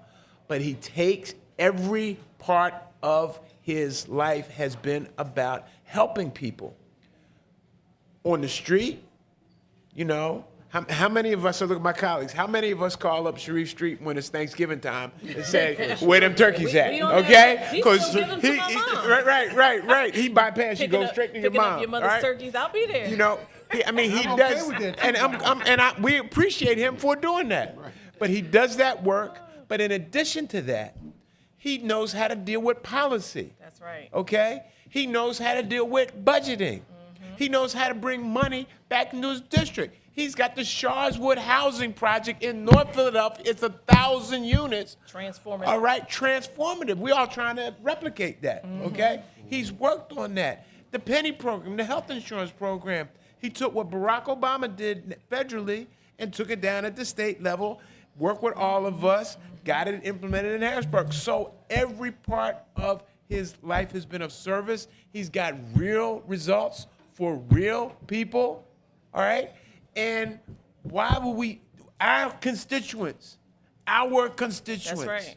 our constituents need somebody who's gonna raise hell, and somebody's gonna also bring the bacon, for lack of a better term, back to the community. He doesn't eat pork. Okay, and I don't eat pork. Resources. Okay? Keep bacon out there, He brother. doesn't eat any meat. And I don't eat meat. I don't eat pork. Turkey bacon. Go ahead, Joe. I don't eat that either, all right? But that's what it is. Absolutely. And we talked about layers of government, working with Congress members when it comes back down to the state level, intergovernmental, collaborations.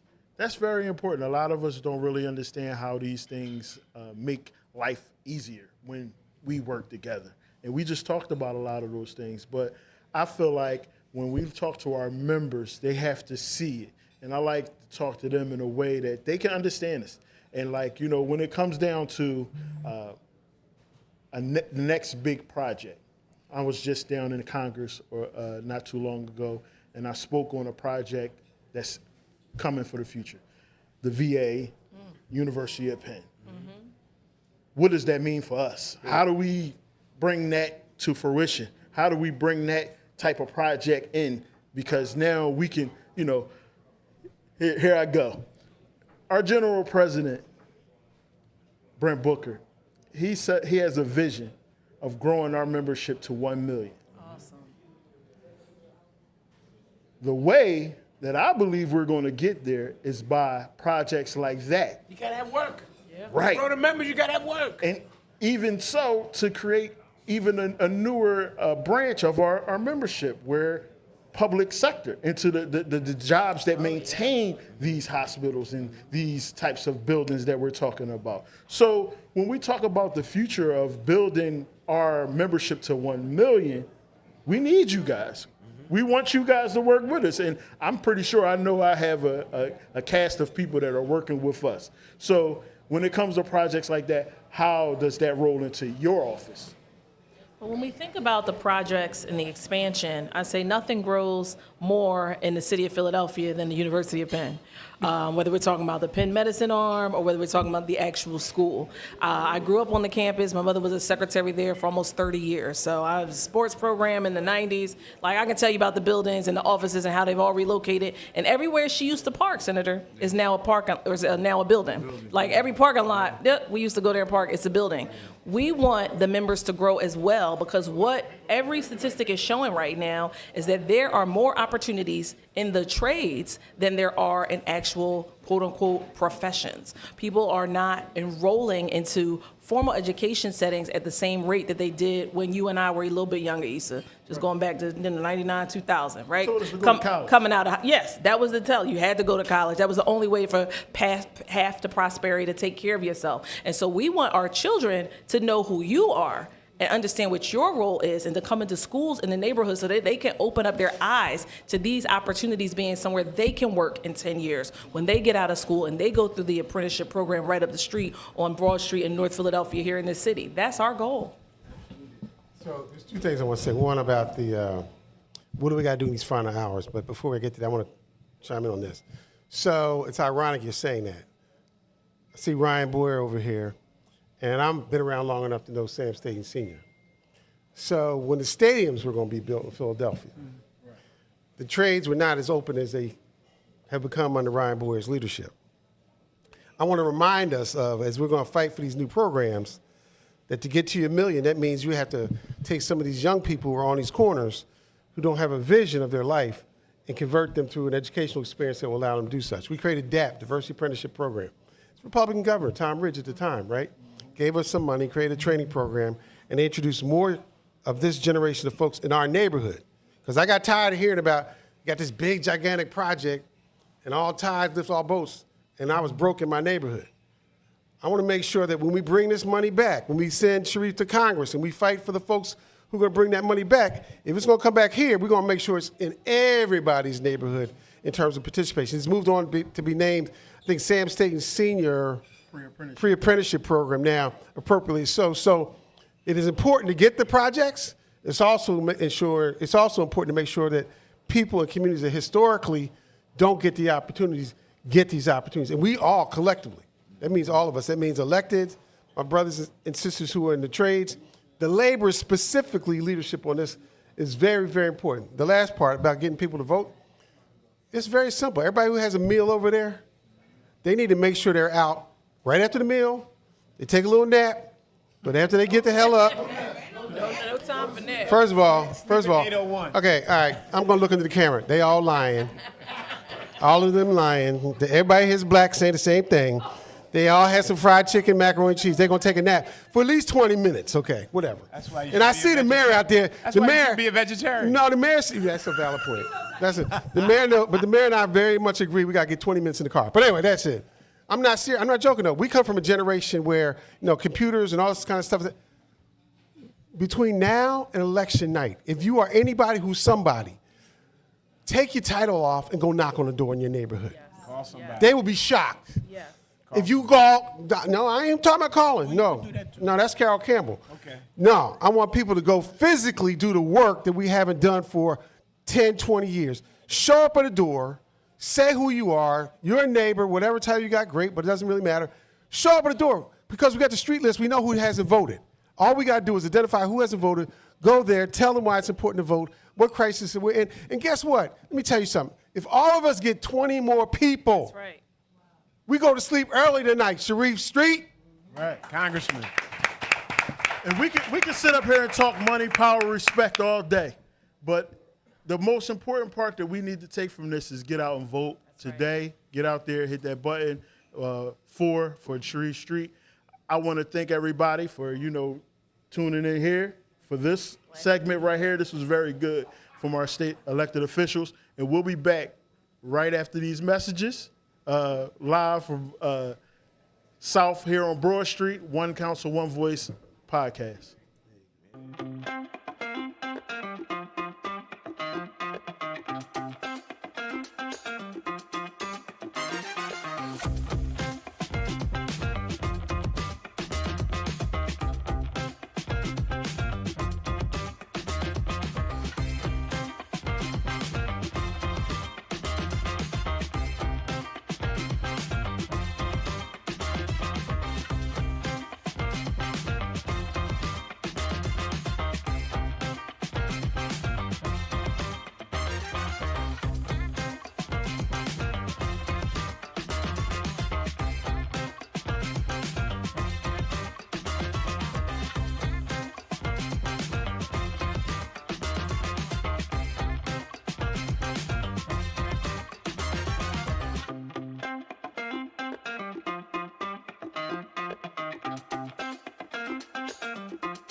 Good afternoon. Welcome to One Council, One Voice podcast. I am Ryan N. Boyer, the business manager of Labor's District Council of Philadelphia, Washington, D.C., Baltimore, and vicinity.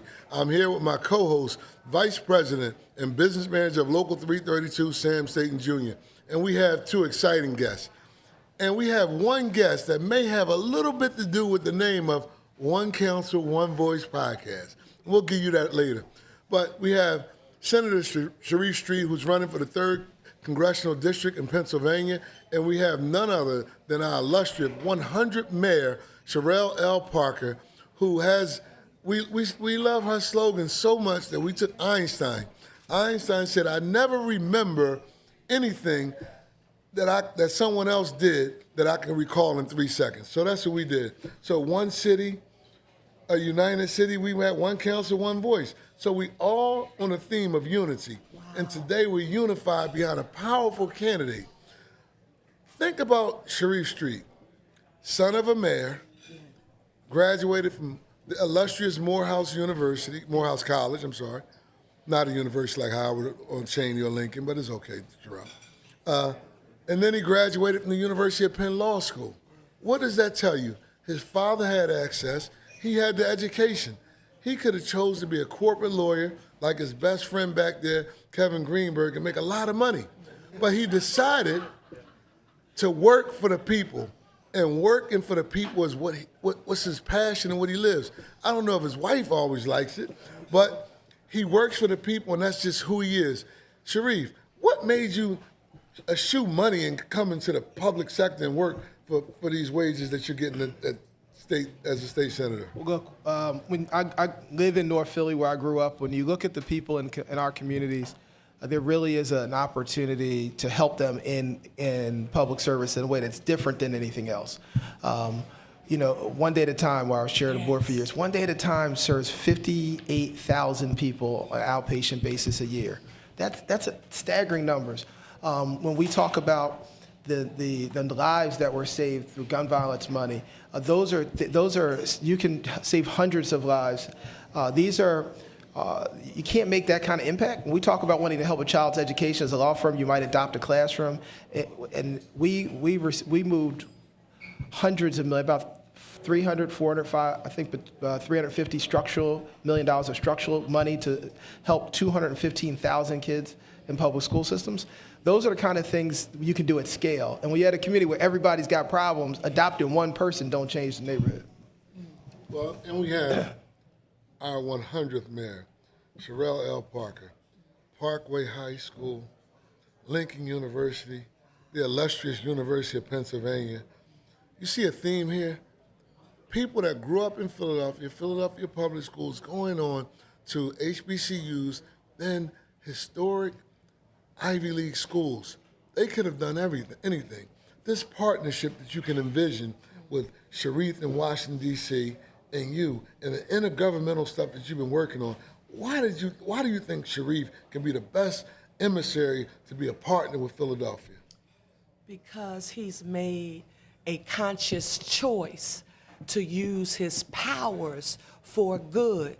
Thank you for affirming his preparedness in academia. That's important.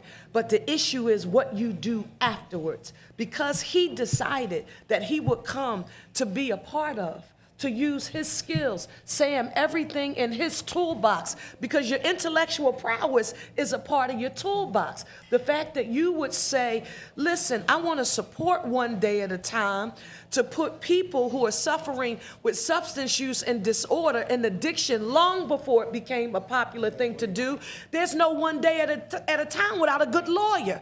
Sharif Street, the attorney, decided that he would put his intellectual prowess to work for a constituency, quite frankly, that doesn't have the money for the retainer to hire a lawyer, but he used his skills for good. So the relationship for me is someone whose real life lived experience has been closest to the people feeling the most pain in our city. And not because he's read it in the textbook, but because he's lived it and he's walked it. And for me, there is only one choice, and that's electing Sharif Street as congressman for the 3rd District. And for the record, Philadelphia, he would be my congressman. I get a chance to vote for him today.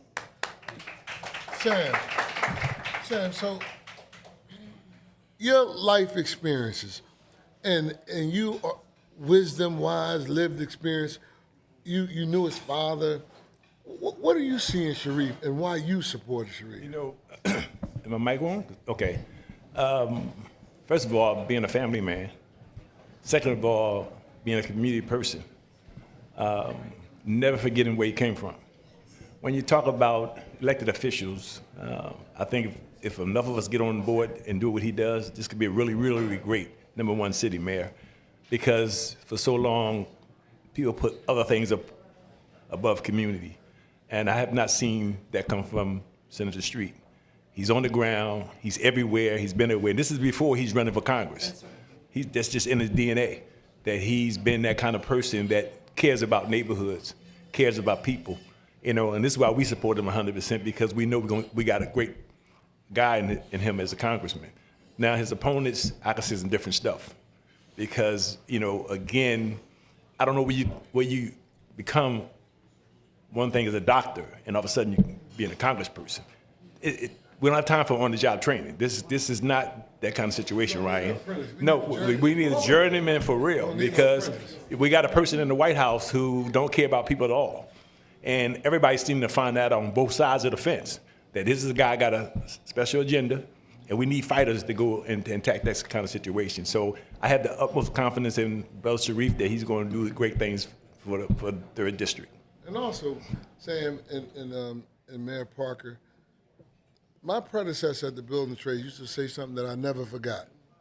He said, the best way not to forget where you came from is never to leave. Wow. So Sharif never left. He ain't go up to Cheltenham, did he? Did he buy a $2 million joint? He stayed here, in the neighborhood. So his passion is for the people. No, he don't need a GPS. No. He get the same $25 ticket that you get on Broad Street. That I got 3 of them last week. Senator, tell him to be nice about Broad Street now. I got a couple of those coming too, because I forgot about that thing on Broad Street. I got them today. I was trying to get here.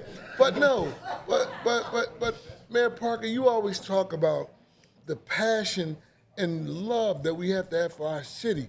Talk about that and bringing back that sense of upward mobility, moving from the project to a regular house down North Philly. Then you move uptown, or you move to Winfield, or you move to Northeast. Well, if you went to the greater Northeast, or you move to Overbrook like we did. I see my man taping. He done been to my daddy's house. We thought we was in a mansion, coming from sleeping in the bed with somebody, you know. So talk about that and how the senator understands that and appreciates the Philadelphia experience. When you talk about using your intellectual prowess for good and what he did after law school, you heard me mention being an attorney for ODAT, but the part that a lot of people don't talk about that's a little frustrating for me is his advocacy for affordable housing long before this conversation about affordability became a thing. When people engage in, Sam and Ryan, when people engage in what I often refer to as I know what's best for use people policy making, and they start coming up with solutions that they, particularly for black and brown people. You mean like giving us bike lanes we ain't asked for? No, I mean like safe injection sites in your neighborhood. I mean tiny houses with no running, with no indoor plumbing. So when he supports the building of affordable housing, he lived in the 50th Ward. Union built affordable housing. So one, that's a wage. Now I got a prevailing wage, health care, and retirement security. But the people who need to live there, they deserve ownership. You can't talk about building housing. Think about our $2 billion home program. That is to support affordability in rental housing, but we will never forget about the importance of home ownership. That's the part about him that I've always loved. It's never been either or, pitting the have-nots against those who have just a little bit. He supported public housing and PHA, but also understood that home ownership had to be essential. So it's about your advocacy, Senator, that I've watched you use your seat at the table to deliver tangible resources that people can see, touch, and feel. Not a speech, not an ideology, not a thought, but how many grants, how many home loans, everything that you've done to empower individuals in their own right. And that's the difference between shouting that you're a leader versus having the receipts and a record. And that is what you have. And you have that at a level that is supreme to anyone who is in this race. And that's why I'm proud to support you. Well, Mayor, I'm proud to have your support. One of the things that has been frustrating to me watching what's going with you is when folks, we certainly want to help everyone, but federal dollars for affordable housing are usually dedicated to people in deep affordable housing and who are deep poverty. There are folks who criticize your investment of city money to try and help out those folks. And building trades money too.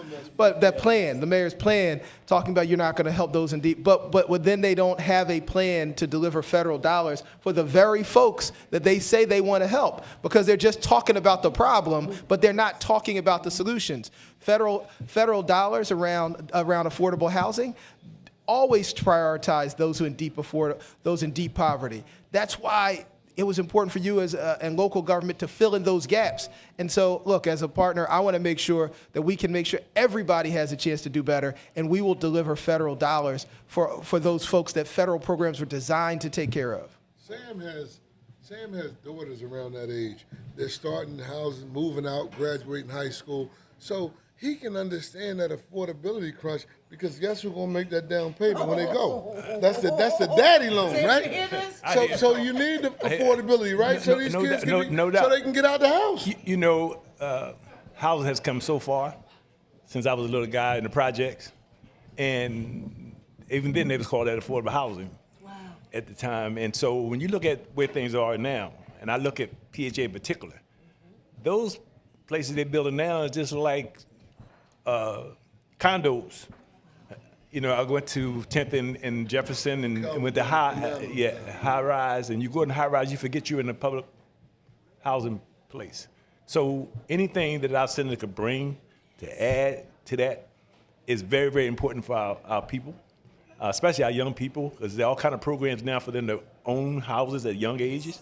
And so we definitely need that to happen. And it also supports you, Mayor, because you made a commitment for 30,000 houses. You know what I mean? That's a lot. 7,000 already. We moved. Yes, so we're going to make sure that happens for you, Mayor. Yes. And Sharif, listen, we know you want to kiss babies and all that, but we're going to give the mayor one last question, and then we're going to keep you on with it. We're going to grill you a little bit. But I want the mayor, you talk about fighting Trump, right? And they talk about that. That's not a performative fight. Could you tell, you don't want to tell how much of the city's budget comes from the federal government, and tell them some of the particular problems that they're having in the city of Chicago to balance their budget, because emotionally they want to do something, but they can't back it up legally. I'm going to get him after this. But you're absolutely right. When you're the mayor, you don't have the luxury of letting your pride, ego, or emotions determine how you're going to fight. You've got to put the health, safety, and welfare of the people you represent first. But when you fight, the way you fight is by making sure that you can stand up for your city. When we need to go to court, nobody knows it better than our former chairman of the Democratic Party. He sued 12 times. And how you win 12 times, all of them. Can I butt in? I will Yes, never get. yes. But we're going to stop rewriting history. Ooh. When he was the chair of the Democratic Party of the Commonwealth of Pennsylvania, we won the majority. Come on. We won every statewide race, and all he did was win. Now they want to go in and say, well, he didn't do this right. Well, the purpose of parties is to win elections. There is no other purpose. There is no other metric. That's like saying, I won the football game, but I threw 3 interceptions. Who the hell care about my 3 interceptions? We won. Right. So he was a successful party chair, bar none. And money don't bring votes. And that's the problem with the Democratic Party now. They cater to the damn donor class, and they don't care about the voters. Sharif went to every county, all 67 of them, and guess what? He won damn elections. And look, I think we need to do more of that. You know, the most strongest indicator of future behavior is past behavior, and he's delivered in every way imaginable. So I'm just super grateful to be here. How do you fight? You know, some people think a 30-second or a 60-second social media clip on Instagram or Facebook is, you know, with a fist in the air. You done forgot the fist in the air alone. Like that means you're a fighter. That's like the type of people saying when you're in a classroom, they be like, yeah, we gonna mess him up, and you go outside after school and you by yourself. It's easy to be a telephone tough guy. The boss lady is here today. You saw her earlier, Marion Tasco, and listen, she would say, look, after the speech, what are you taking home to the rec center? What are you doing at Simons and Finley and Dorothy Emanuel? Here, Broad and Olney, which is one of the largest transportation hubs for mass transit in the city of Philadelphia. It was once a thriving commercial quarter. It suffered from disinvestment over the year. Now, every time people drive by Broad and Olney, they say, what are those backhoes doing on Broad and Olney? What's going on at Broad and Olney? And then I'm like, yeah, you don't know, we get ready to do it. How we get ready to do it? About $12 million in. Where does about $4 to $6 million of those dollars come from? Senator Street using his leverage and seat at the table to bring resources at home. So Broad and Olney doesn't get improved because people have a good idea. They have it because the leader used his seat at the table to bring resources back. And that's what we have to do. If we're not doing that, then we're just doing a whole lot of talk. That's a mic drop. We're gonna let our mayor be the mayor. But listen, she said he brought $4 to $6 million. So we get a new playground.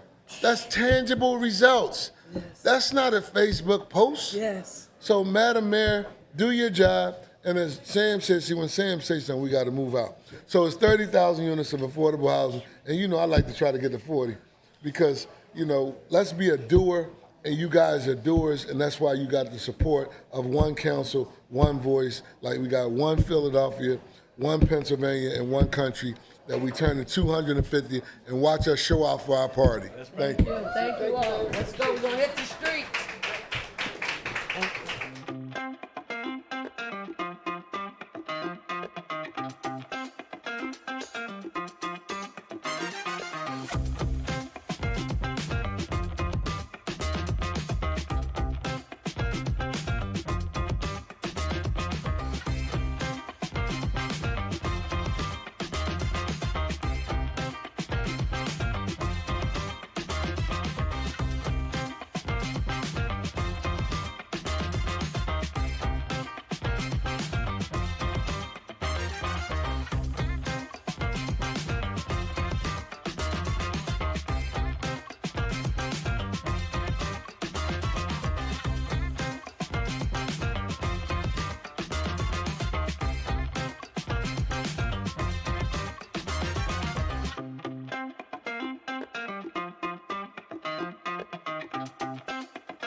And we're back on One Council, One Voice.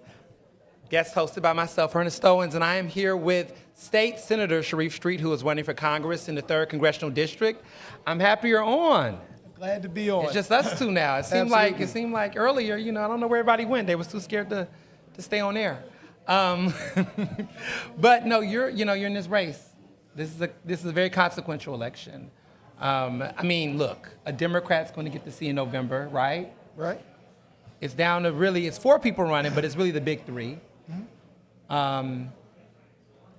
This is tough because I've been following your journey long before other people. Yeah, I was sitting in this room with you the first time I said that if Congressman Evans retired, I was going to run. That was a year ago. It was a couple years ago. It was a year ago. And I said to you, I think I was asking you then, and you were a little too. You said, are you going to? You said, well, if he doesn't, will you? I said, well, if he doesn't run, I will. That was the first time it was not a planned announcement. Yeah, but I did. My team was like, "What are you doing?" I was like, "Telling the truth." You are telling the truth, and you've always told the truth to me. It's a lot of noise. It's a lot of noise. All right, that's the other side. You take that to South. This South side. You know what I'm saying? You take that to the South. They get excited when they get excited when they see you up here. They do get excited. I would have been more excited if someone else was sitting right here, but I'm gonna be nice. So this race, how you feeling? I'm hearing about the polls. People are voting. How do you feel about your chances? I saw the Inquirer did like a first vote of Chris Rabb. Did they go to all 3 of the candidates? Did they go to everybody else? They hit you up? I don't remember talking to the Inquirer about any of that. Yeah. But look, I will tell you, I feel good. Ultimately, the people in neighborhoods will decide, and I got a lot of folks in a lot of neighborhoods that are pulling for me. I will tell you that when you have the support of the folks who pick up the trash, Right. who are the city workers, who are the blue collar workers, they can talk to their folks. We have the support of people that are driving the SEPTA buses. That's going to help. When you got the support of the people who are building the buildings, whether they be laborers or electricians or plumbers, those folks all matter, and they interact with people because these are folks who are endorsing you, but they represent people who are right here. Even the elected officials, the mayor, the ward leader, you got the council president, Senator Williams and Senator Hughes, Right. Speaker, they're all out there. And so we all have constituencies we're talking to, and I feel really good about our ability to convert that into votes. Right. So this election outcome, if you win, I mean, it's 3 people running, it's 3 big candidates running. I don't think that there's going to be a candidate, in my opinion, based on my observations, that is going to get over 50% of the vote. Anything can happen, but it's looking like it's going to be a very close race, right? So you're working towards it. But what happens is that if you don't get 50% of the vote, that means that there's going to be a competitive race. These people are going to be your constituents. The people that vote for you, don't vote for you, you know how it goes.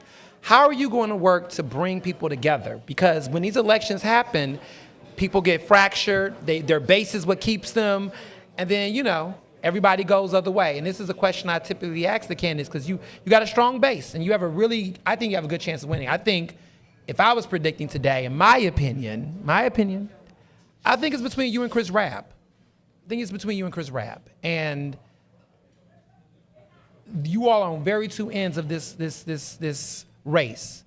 How are you planning to bring people together afterwards? Because on May 20th, you're going to be, if you're elected, you're going to be a representative for all of this 3rd congressional district. And so how are you going to bring people together? I've always had a big picture vision of representing folks. I've always felt like we need to be able to deal with the folks on the far left, the folks in the middle, and the folks who are a little bit more conservative who are in the district. I've always had a view that we need to talk to everybody and we need to bring people together. That's the way I've led as a state senator. That's the reason I was able to become party chair, become state chair. I talked with rural Democrats who were up in the sticks, and I talked with urban Democrats that were in the hood and everything in between.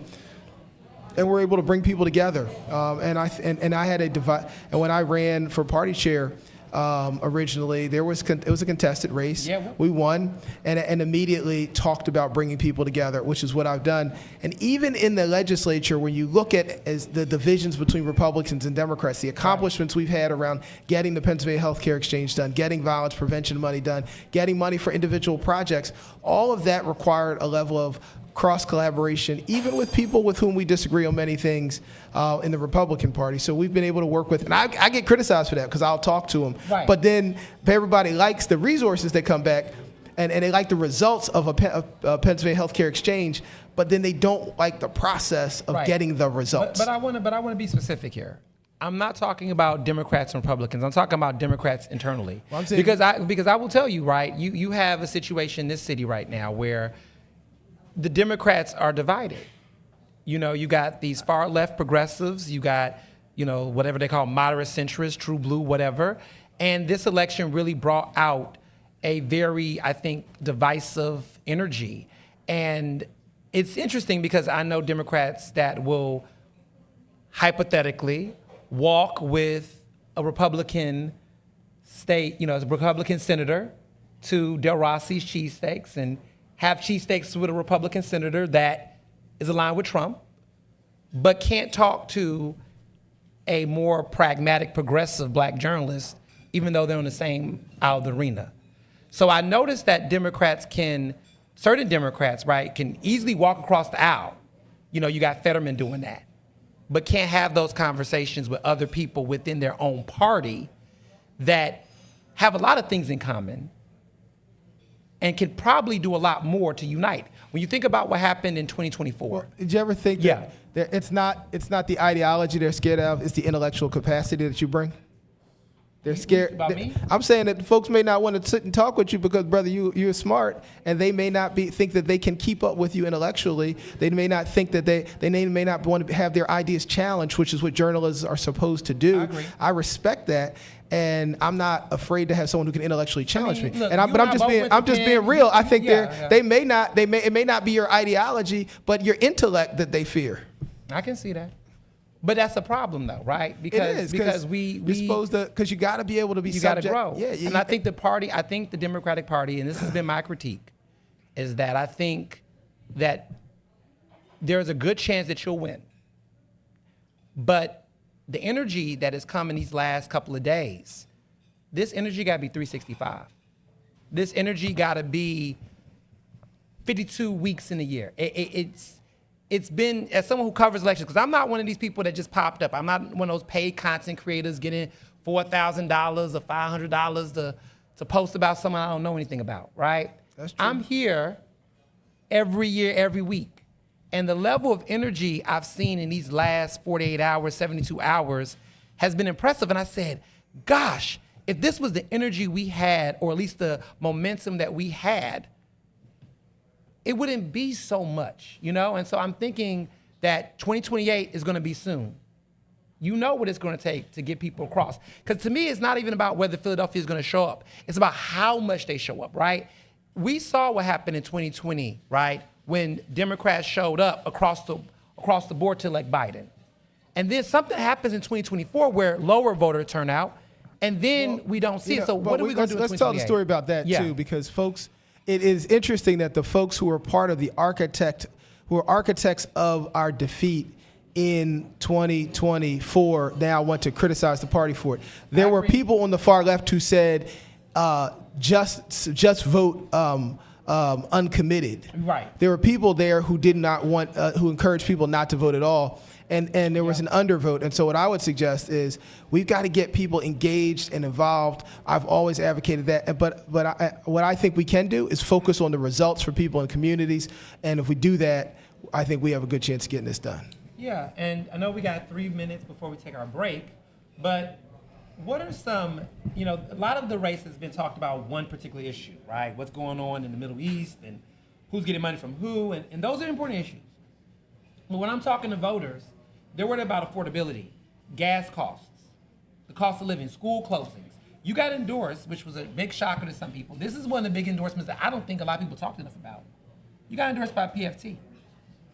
And a lot of people were shocked by that because normally PFT, that's the Philadelphia Federation of Teachers, the teachers union, they typically go for the Helen Gim type candidates, and you're far from Helen Gim. But they went for you. And I think that kind of speaks to that type of diverse coalition that you have that doesn't fit the machine narrative that you've been getting. What are some simple things that you want to push, simple everyday kitchen table issues that everyday people are concerned about? Well, look, I'll tell you, there are a few things. One, 486,000 people are getting health care through Pennsylvania Healthcare Exchange. Penny, we got to restore those cuts. But there's another aspect. We need to restore Medicaid and Medicare cuts. But while we're doing it, there's so many folk, because everybody when they get older are going to eventually need Medicaid. And they take people's houses as a part of if you get but so much money and you can't pass it on.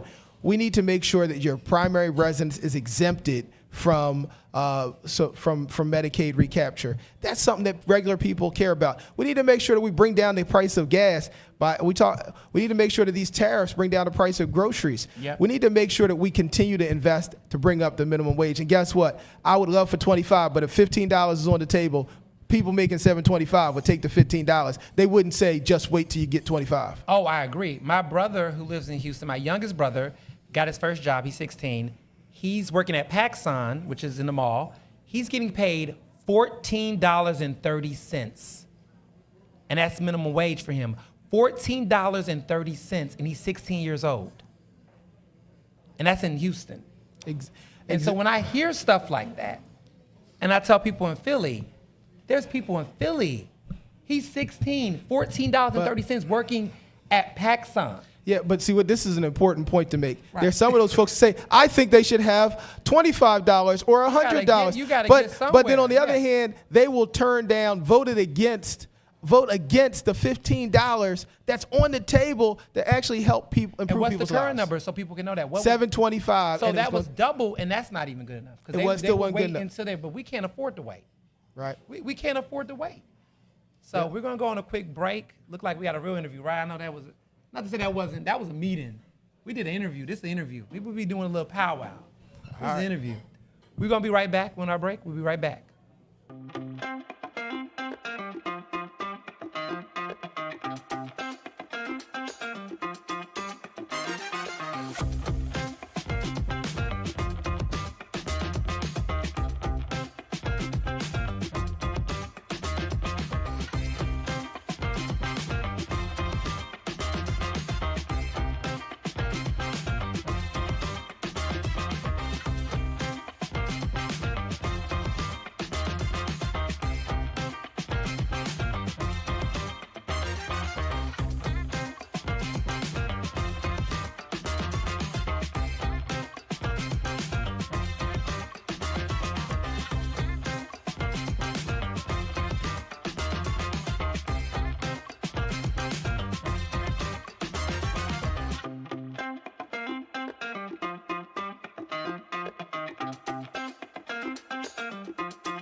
And we're back at One Council, One Voice, Election Day special with your host, Ernest Owens, myself.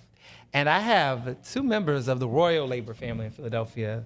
Okay, they're making it happen. They need no introduction, but I'm gonna let them introduce themselves because I would be remiss. We'll start with the Queen here. I'm Farida Boyer. I'm the Executive Director of the Black Brain Campaign. Yes. I'm Chairman Omar Sabir of the Philadelphia Election Board. So it's great to talk to folks that's not, well, you are elected, but your position is not the most polarizing.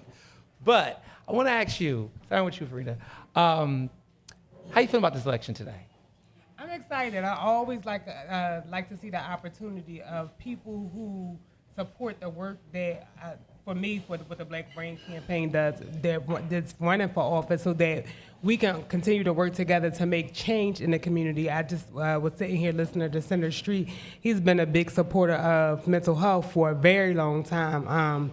We're actually coming up on our 10-year anniversary, and I just think about, thank you, and I think about sometime in the beginning where he was just like, the work that you're doing is important, and we're gonna do what we need to do to help get you guys some funding to provide services, and 10 years later, we're almost at $1 million budget because of the people and that we help to elect to these positions to help support the work that we do.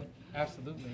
And I know you've been around. I've gotten somebody who told me in the 52nd Ward that they gained a level of respect for you today. I won't name who it is. Okay. But in 52nd Ward, I got an idea who it is. You got a good idea. And I get all the alerts. I'm in all the, all the spaces. But they said they really, yeah. What is about? So let's talk about voting. How's it been out here? Seemed kind of slow, right? But I think we're experiencing effects of like voting before election day. So a lot of people, vote before election day. So during the day, you're going to see, not that many people out as we used to see, but doesn't mean that they aren't voting. No, I agree. I mean, it's interesting because some of my friends, and that's why I was saying to people about this election, people's minds are already made up. Some people voted already a week ago. They over it. Yeah, Their mind already made up. I like to vote in person because I got to have the sticker. I got to take the picture. And my fraternity, we have a whole thing. We say a voteless people is a hopeless people. Better I believe do it. want to give a shout out to my brother-in-law though. Okay. Because Yeah. when I tell you, see? he's in the schools, he's everywhere talking about the importance of voting. And maybe I just didn't know the commissioners in the past, but I see you. Right. When I saw you on the Breakfast Club, I inboxed Ryan. I was like, yes. do you see Omar is in New York at the Breakfast Club? Like, you really are doing a heck of a job, and thank you for your service. Well, he was already doing it before then. I remember the billboards in West Philly. And I was like, what's this? I knew something was going on because every time I see that, I was like, what are you doing? Because I was like, what is it? It doesn't see. Like, is he running for? I was like, Vote Philly, vote. Yes. I know. I didn't forget. I got and you. I saw that billboard. I was like, something's coming. So, it's a lot of voting. It's interesting because of habits. So I'm in Rick Kajewski's district. And I noticed that a certain demographic of voters who typically vote very early in the morning was not there. And there's trends and patterns that will tell you how our election will go.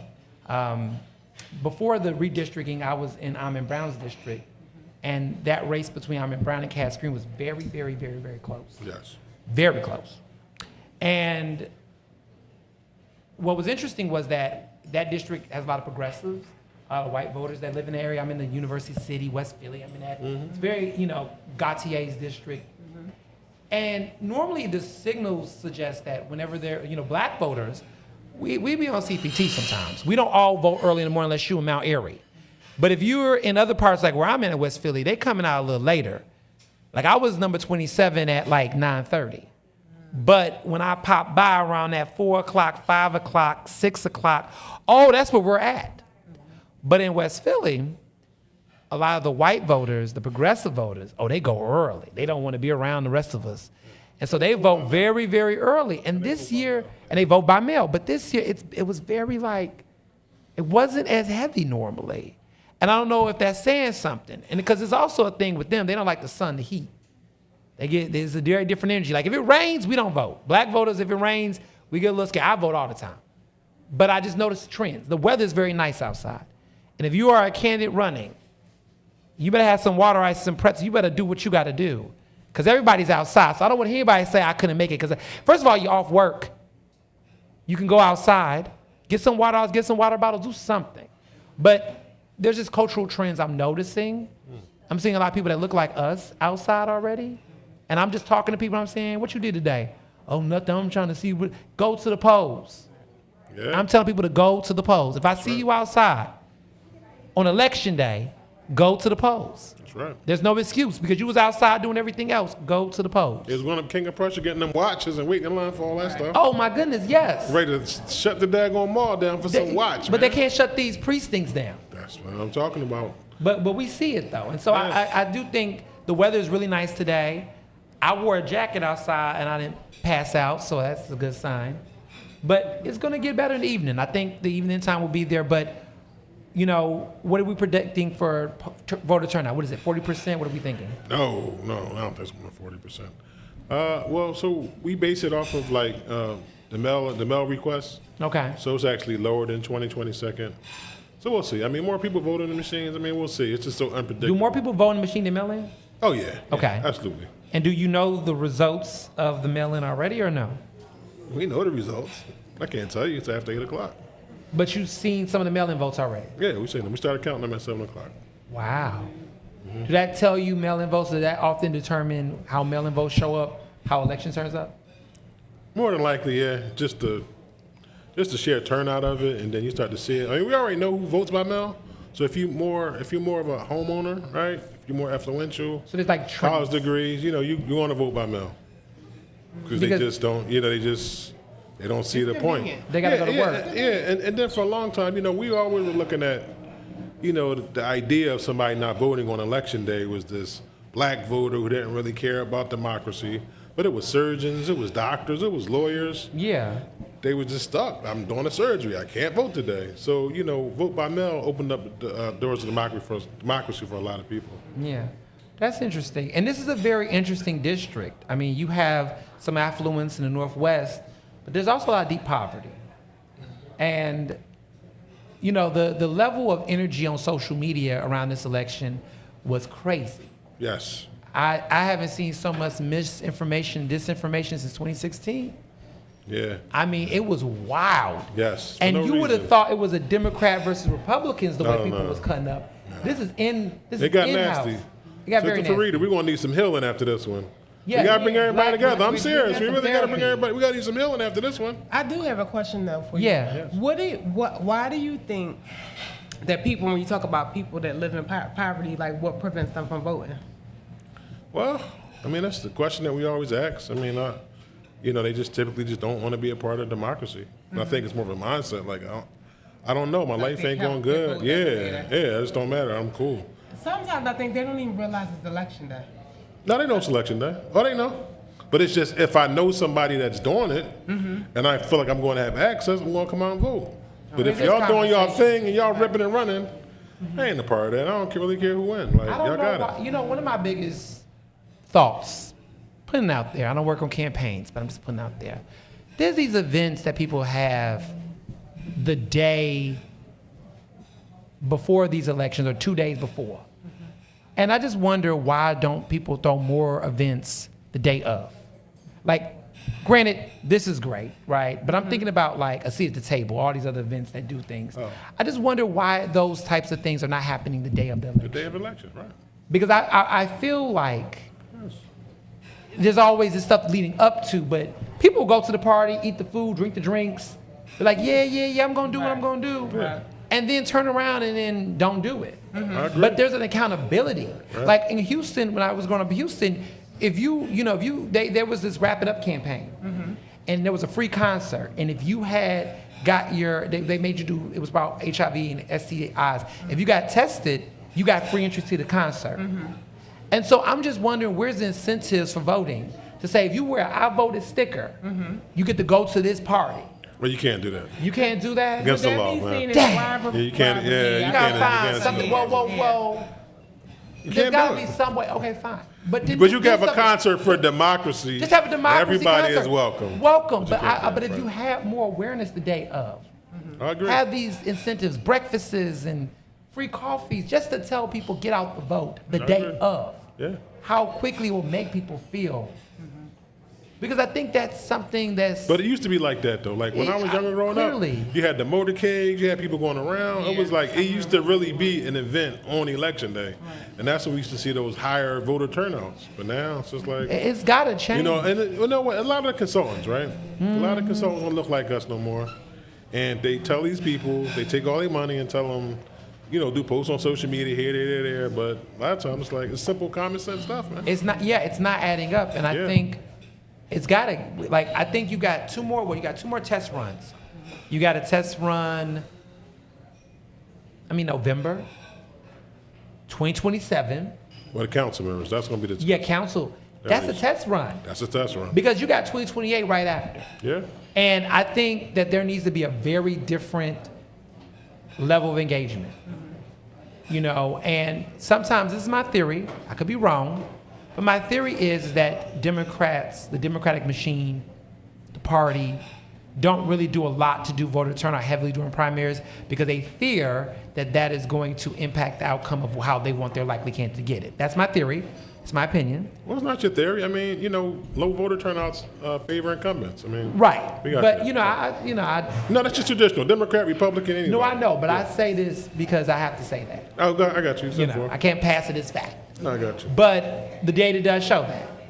But then all of a sudden in general elections, you think that the people that you didn't really hype up is going to somehow wake up and go, oh, it's November. This has to be a regular thing. Yeah, you got to be. It has to be high engagement to keep people all year invested long. all year round. So, I learned very early, I got really excited about elections through primaries, but that would get me even more excited about November. Yes. But if you don't raise the excitement up then you just can't expect to wake up a sleeping giant every 4 years, every 2 years, or once a year, like a doctor's appointment.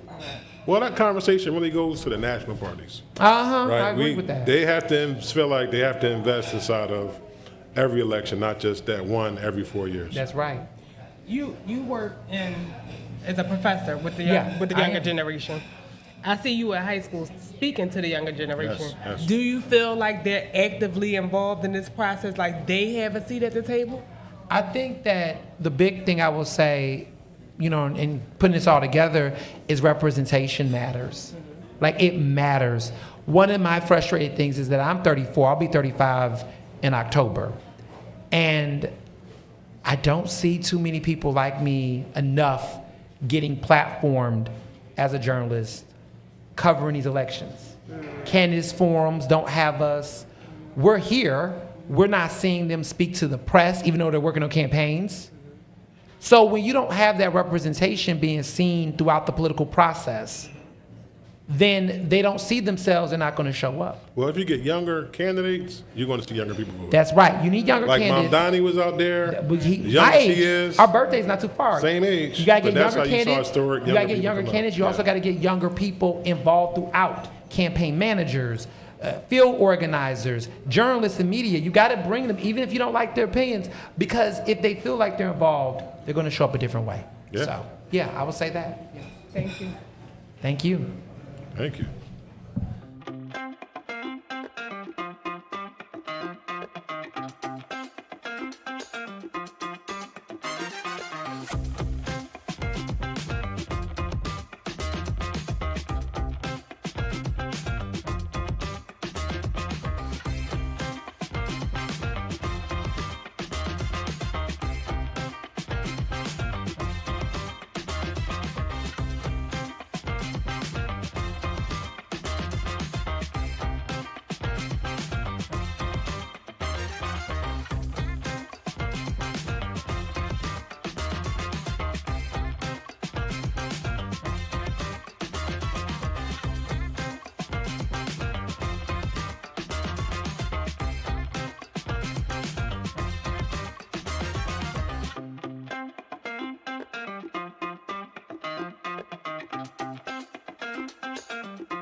Welcome back, and we're here at South on Broad Street with the One Council, One Voice podcast.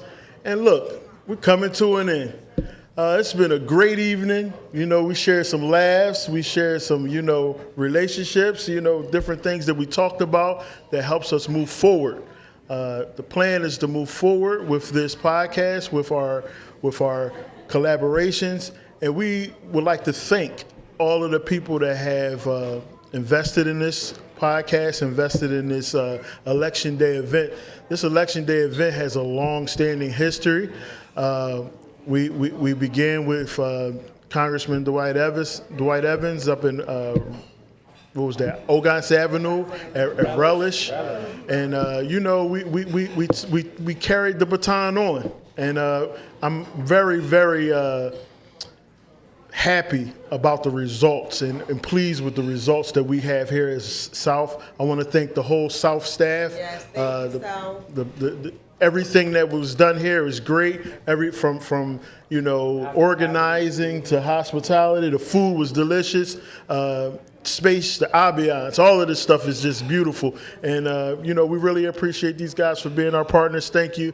And we plan to do it again the next election day. And you know, send us a lunch once in a while, and we're right across the street, man. Don't worry about it. But definitely, if it's anybody you want to go ahead and thank, Tony. Yes, well, I would like to thank Ryan and Boyer, Sam Staten Jr., Esteban Vera Jr., and James Harper Jr., just for their support in terms of this podcast, what it means to keep our message going in terms of the labor movement and who we are and what we do. I'd like to thank Issa Shaib for being a great host today, and also Ernest Owens and Kyle Anderson. You all have made this day what it is in terms of relationships, in terms of interviews, in terms of really asking the hard questions, and the viewers and myself greatly appreciate it. So thank you all for a great, successful day.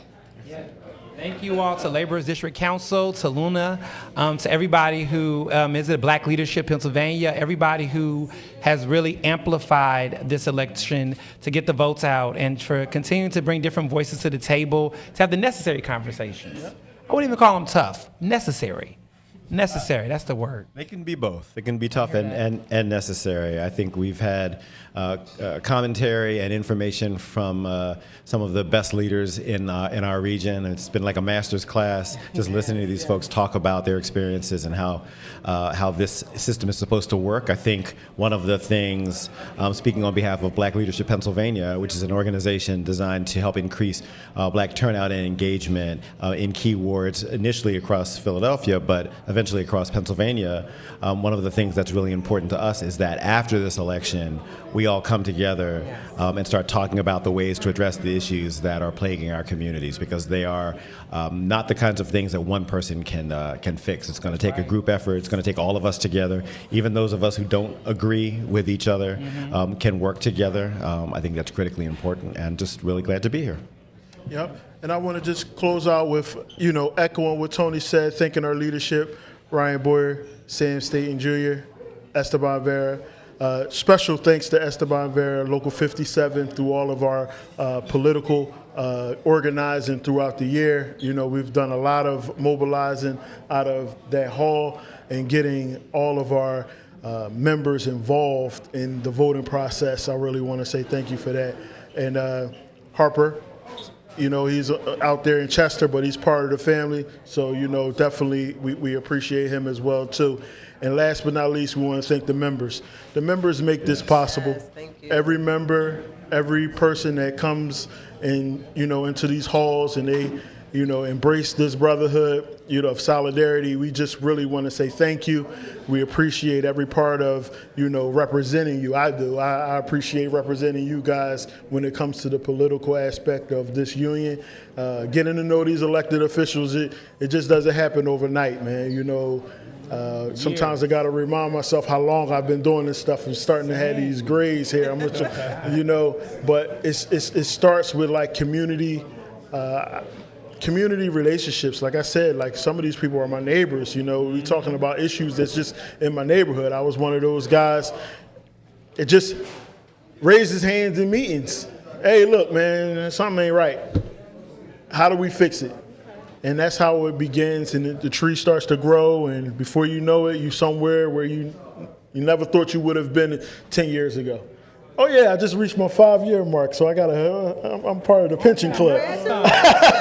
Congratulations to me. What a great so way to end. Definitely, I want to thank everybody for supporting the show. Tune in, send it to somebody, a member that may not have it. Let's share it. Let's post it on our pages. Let's get it out. And that's it. I don't have a Disney Channel song to close us out with, but Go vote. Go vote. Thank you.